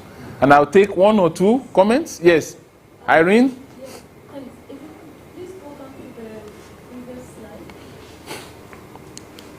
This? Oh, do you want me to? Oh yes, I wanted you to answer the question. Oh, okay. Oh, you have a different... Yes, I do, but I think the way I would go about it is to combine both a survey that gives me information about all the things that would usually be like, did you receive the money? Yes. How much of it? And then what is the outcome? And very basic information that is quantitative. But I would also go for qualitative, so that I triangulate some of that information. Yeah. Yeah. So that way, then you get explanations for things that may not necessarily be explained by others. Yeah. Perfect. Yeah. Okay. But now you had a question, Edwin. You want to respond to this question? Okay, quickly, please. I have a very urgent announcement to make. All right. I'm also meant to understand that there are different ontologies in research. Yeah. For example, when you have a positivist and a constructivist looking at causal effects, they are going to have different responses on where to stop.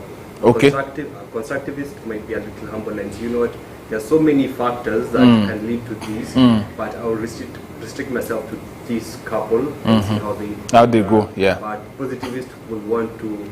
An extreme positivist will want to account for every possible factor. So it depends on where that spectrum you. Okay.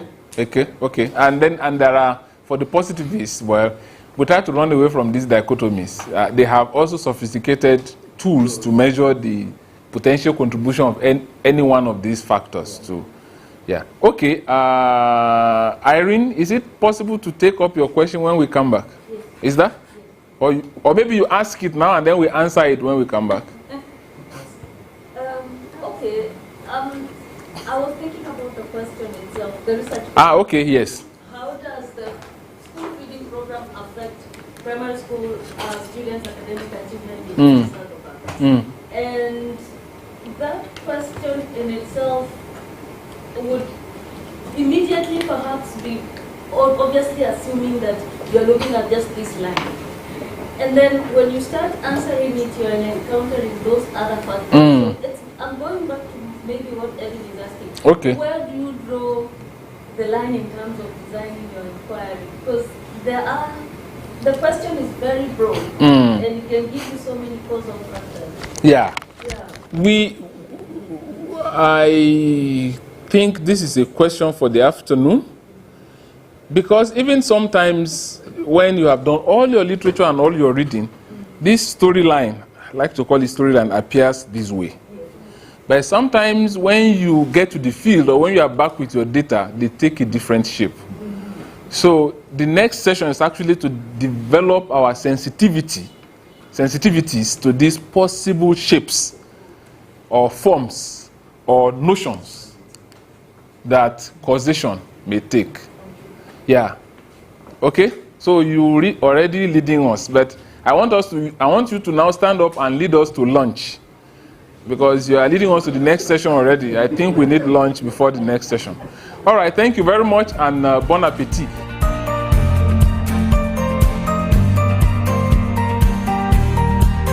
Shortly, we'll be speaking with one of our key facilitators for this training, and he happens to be one. Let me just put it so straight. He's the brain behind some of the models that we have seen today, and we are privileged to be speaking to him, for him to share a lot of insight with us and his experience as well throughout the entire journey. Prof, you're welcome to AAU Television. Thank you very much. Great. So you would have to tell us your name, and then your university, and something brief that you want to share with us before we even go into the full conversation.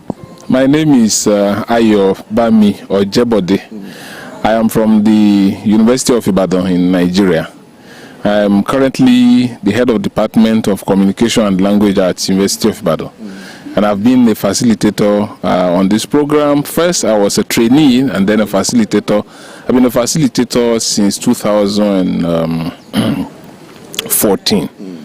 Yes. Great. So yesterday during the official opening, when your name was mentioned, I could hear the resounding applause. Why do you think people were just giving you that kind of applause? I was very curious, and I'm still curious to find out why. Well, it's I really wish we could ask them why they applauded. I can only guess. It's hard, I think. I mean, I guess in the audience there were many people that knew me and I had interacted with, and I think they have pleasant feelings about me, and so they say, "Oh yeah, that is him." Who? Yeah, I don't know. Well, I mean, I can't say why they applauded. It probably was for good, but maybe not totally. I don't know. Okay, so one of the key things we picked had to do with the impact stories that people could share with us based on the level of knowledge and the experience that we've passed on as a lecturer in this university. In terms of research, what would you share with us as academics? What is the real gap in research in Africa, and what is PASGA doing to fill this gap as well? Well, I think in Africa, the state of research in Africa calls for a lot of sober contemplation. I think, in my view and from my experience, I would say there are two issues that are at stake when we talk of research in Africa. One is a research regime or approach that is grounded in the realities of Africa, rather than one that tries to weigh and judge the realities of Africa from a Western normative perspective. And this is a big problem, because we still read as our compulsory texts the research methods textbooks that originated from the West, and we still read and apply the theories of those who theorized for their environment without any knowledge of Africa. And so we continue to force to panel beat the African reality to fit into the explanations that are foreign to them. And this is not good. And I have absolute respect for Western scholars for the good work they have done in research methods and in theorizing. But in all honesty, what they know in most cases just does not speak to the realities of Africa. So, and I think, and this has been said many, many, many times, that the grand approach to research in Africa does a lot of injustice to our situation. So that is the first thing. So we've had to adopt a methodology, a philosophy, a perspective that is grounded in our realities. The second is that there is this very wide gap between researchers in Africa and policymakers and policy actors. And Africans do a lot of good research, but then they end up on the pages of the academic journals and theses, who uses this research? I mean, just doing research and making recommendations to policymakers do not change anything.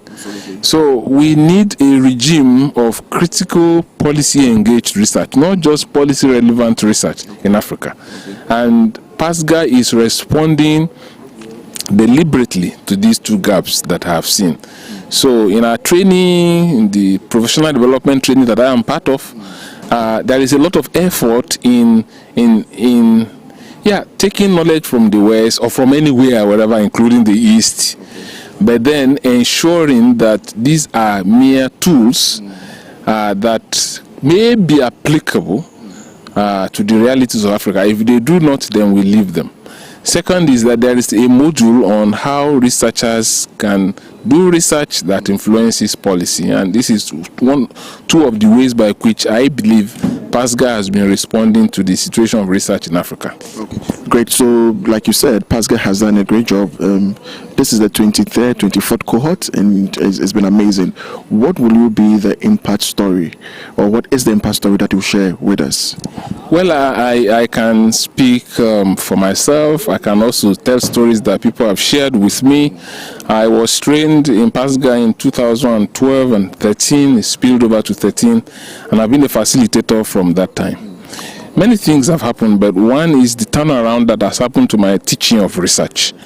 And I've been able to take a huge part of what I gained in PASGA and then cascaded that to the contents of my research methods class, so that my students then are better equipped than I was when I was at their level to do good research, to do policy engaged research, and to follow up even with distributing this research in ways that reach policy actors. So that is very key for me. The second is that PASGA, my involvement with PASGA has equipped me to go beyond research in communication studies, which is my area. I've been able to collaborate with other people and now in other disciplines, and now we are doing research that are not strictly communication. We have done research on community-based crime prevention, and I led the team, but then I had to bring in other people who are interested in, or who are qualified and with whom I can work. And that also involved partnership with people from as far away as El Salvador in Latin America.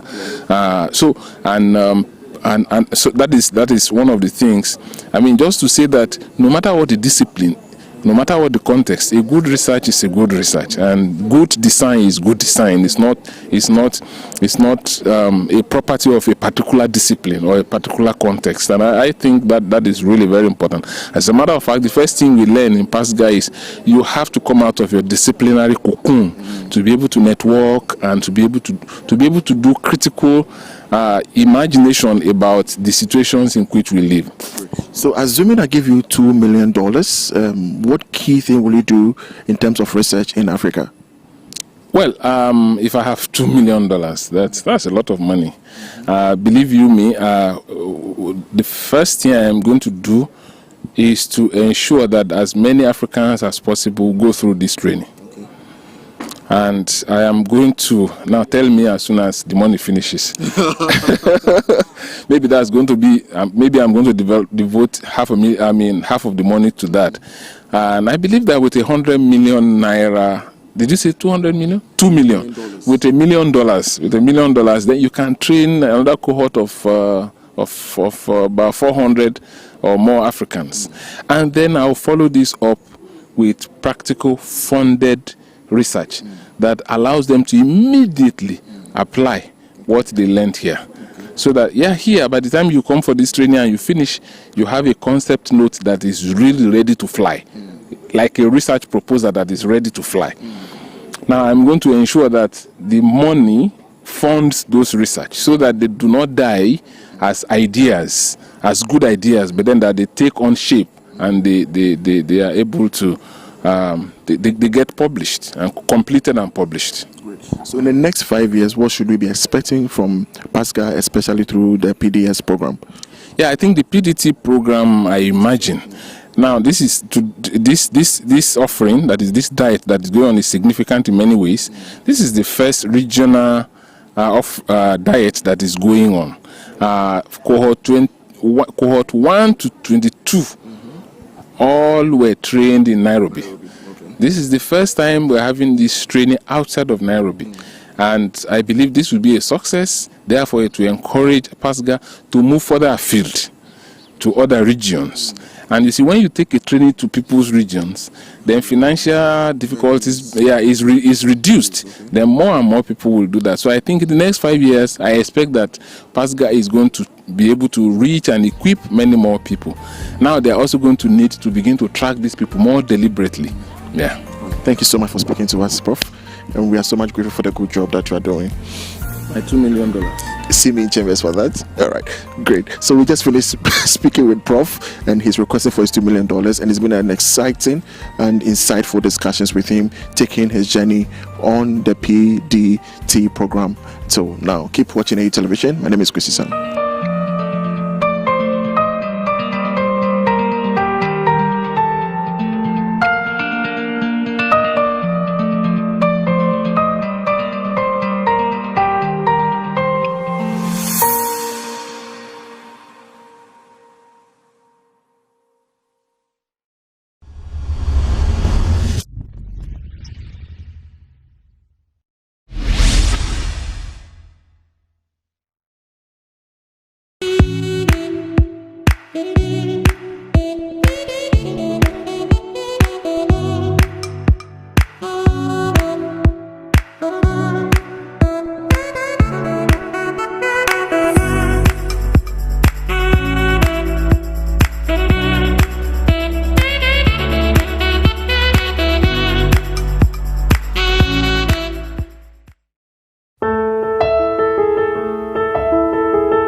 Hello viewers, and welcome to yet another edition of AAU Impact Stories, where we are celebrating academic mentors. Today we are still at the University of Khartoum, precisely at the Faculty of Agriculture, where the AAU cameras have identified a professor who has specialized in cereals. Please follow this discussion on AAU social media platforms, Google or look for Association of African Universities on YouTube and on Facebook, and also on Twitter. Go to AAU_67. I am your host. My name is Ransford Bekwe. Please stay tuned in as we introduce the guest after this short break. The University of Khartoum is the oldest university in Sudan. It has a lot of faculties, and this includes the science faculty. The science faculty has a lot of facilities, and among them is the Microbial Culture Collection Unit, MCCU. The MCCU has two sub-units, namely the Molecular Biology and the Microbiology units. The Microbiology unit consists of the Culture Room and the Microbiology Lab. The Microbiology Lab is well equipped with state-of-the-art facilities to conduct analysis on bacteria and other microbes. The bacteria are then sent to the Culture Room for incubation based on two temperatures, that is, the cold and the room temperature. There is also a freeze dryer that converts bacteria into powdery forms to be stored over time. The Molecular Biology unit is where DNAs are extracted using equipment such as microwaves. Other facilities of the unit include a sterilization room where all equipment used in the unit are sterilized. It is also where the microbes used in the various experiments are killed. A cold room where samples such as DNA and media are kept, as well as a meeting room where seminars and experiments are done. Welcome back viewers to AAU Impact Stories, where AAU is celebrating academic mentors all over Africa. Before the break, I had informed you about an icon, an academic icon that has been identified at the Faculty of Agriculture, University of Khartoum. And it is my pleasure to introduce Professor Abdulmonim Ibrahim Mustafa, who is a professor of food science and technology who has specialized in cereals. Professor, welcome to AAU Impact Stories. Welcome. Salam alaikum. Alaikum salam. Okay. Prof, you look very good and strong. Thank you. Like, what is the secret? The secret is nourished food. Food? It is a sorghum that is. Okay. It's a sorghum. Depend on, yes. Okay. Professor, you were born way back before the independence of the Sudan. So can you tell us about life before independence in the Sudan?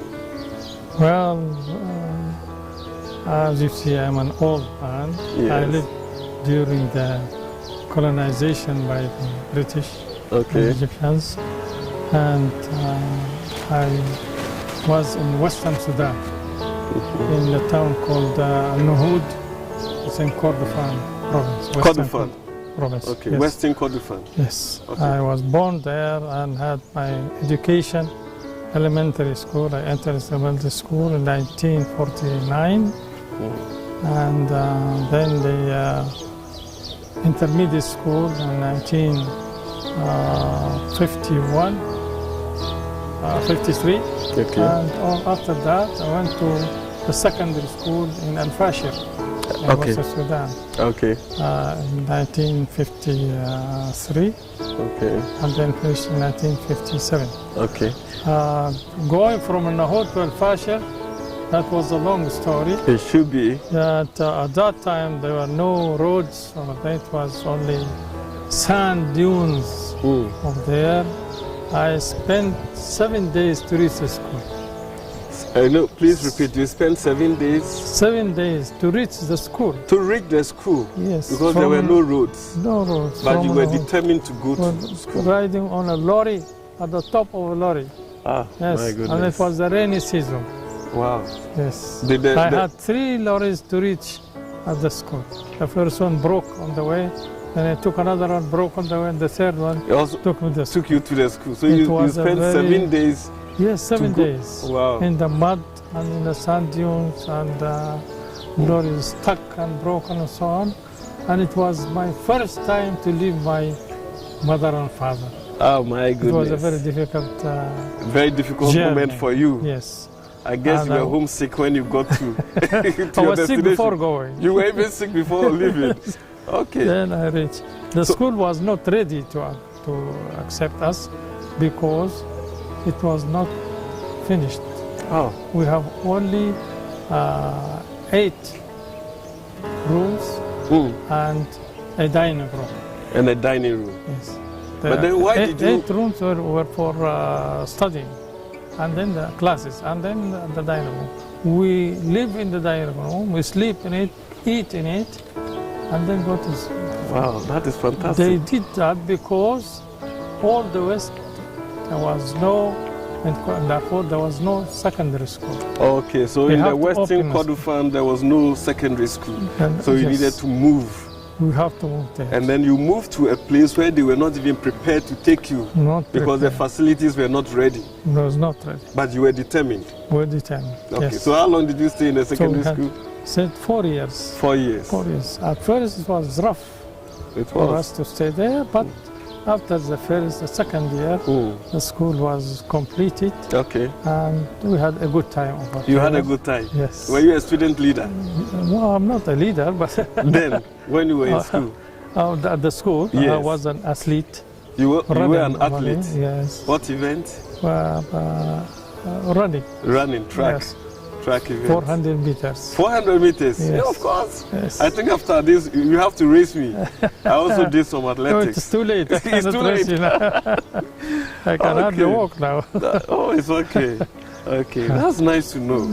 So did you ever win any, certificates in your sporting events during your time at the secondary school level? And the secondary school? Yes. The sporting? Yes. And the examinations, not this. Well, we were not doing sporting, we were studying very hard. Okay. Very hard, because it the school, we were the first group. The pioneers? Yes, we were the pioneers. Okay. And we don't know the standard.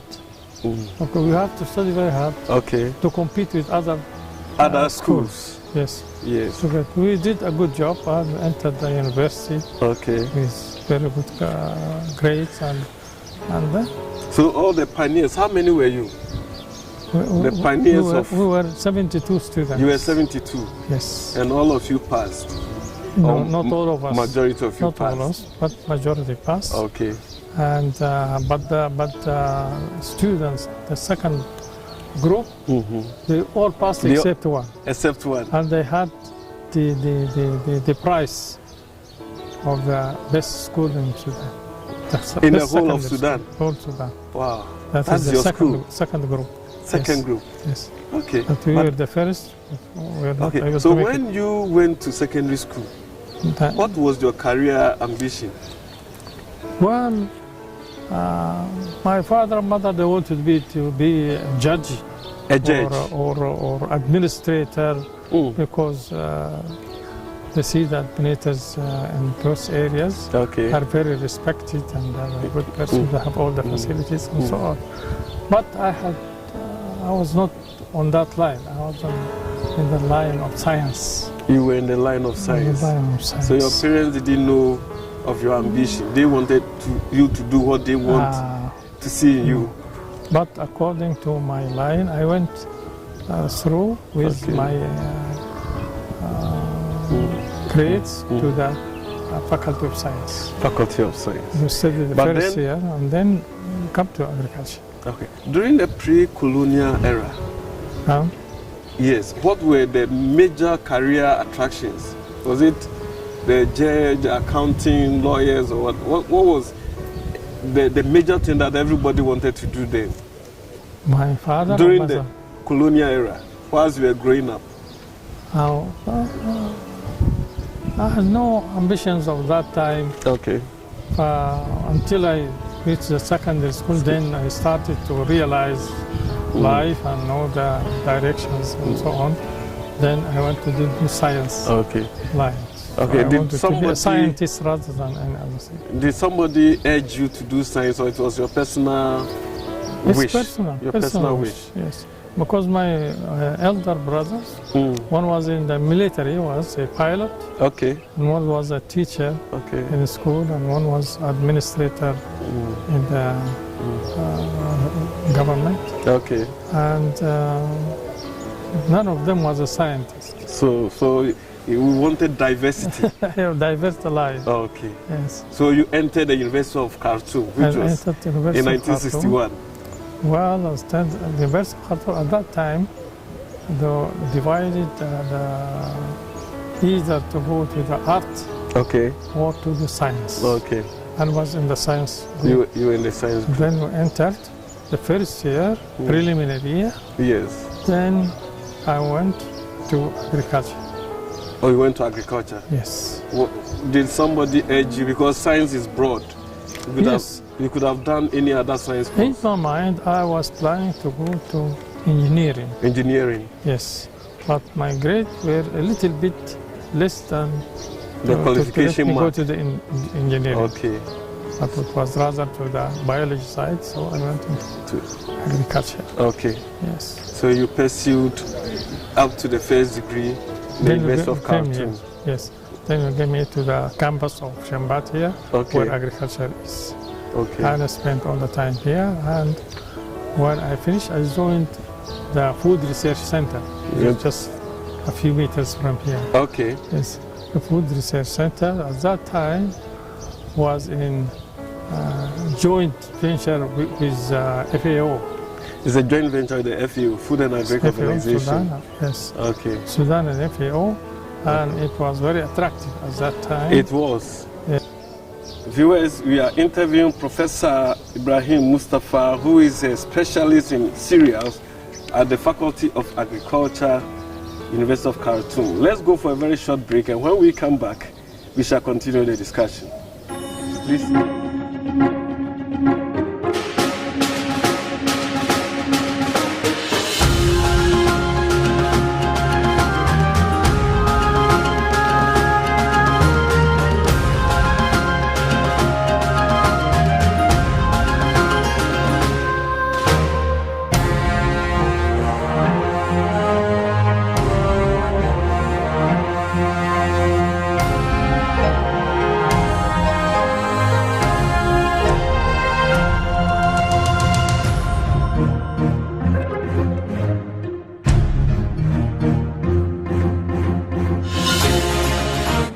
افتر ستور عشان نقدر نشوف انه كيف ونقدر انه نستفيد من التجارب بتاعت الناس الثانيين في انه نشوف انه كيف دايرين نعلم الناس الاركتكشر، يعني to keep looking around لأي حاجة ممكن تكون فيها ideas، يعني نقدر إنه نكون creative و think out of the box من الأفكار already موجودة عندنا. ده ما من ناحية بس artistic ولا من ناحية شكلية، لكن من ناحية بتاعت السبستانس بتاعت الاركتكشر نفسها، وإنه كيف إحنا ممكن contribute للاركتكشر at large، يعني إذا كان building design or otherwise. بالنسبة لدور المعماري في الحياة من غير معماري، أنا ما بعتقد إنه كان في حتكون حياة، ما كان حتكون في ايكونز جميلة في كل البلدان، سواء كانت دبي سواء كانت نيويورك إلى غير ذلك من البلدان اللي فيها ايكونز معمارية كبيرة. كنا مثبتين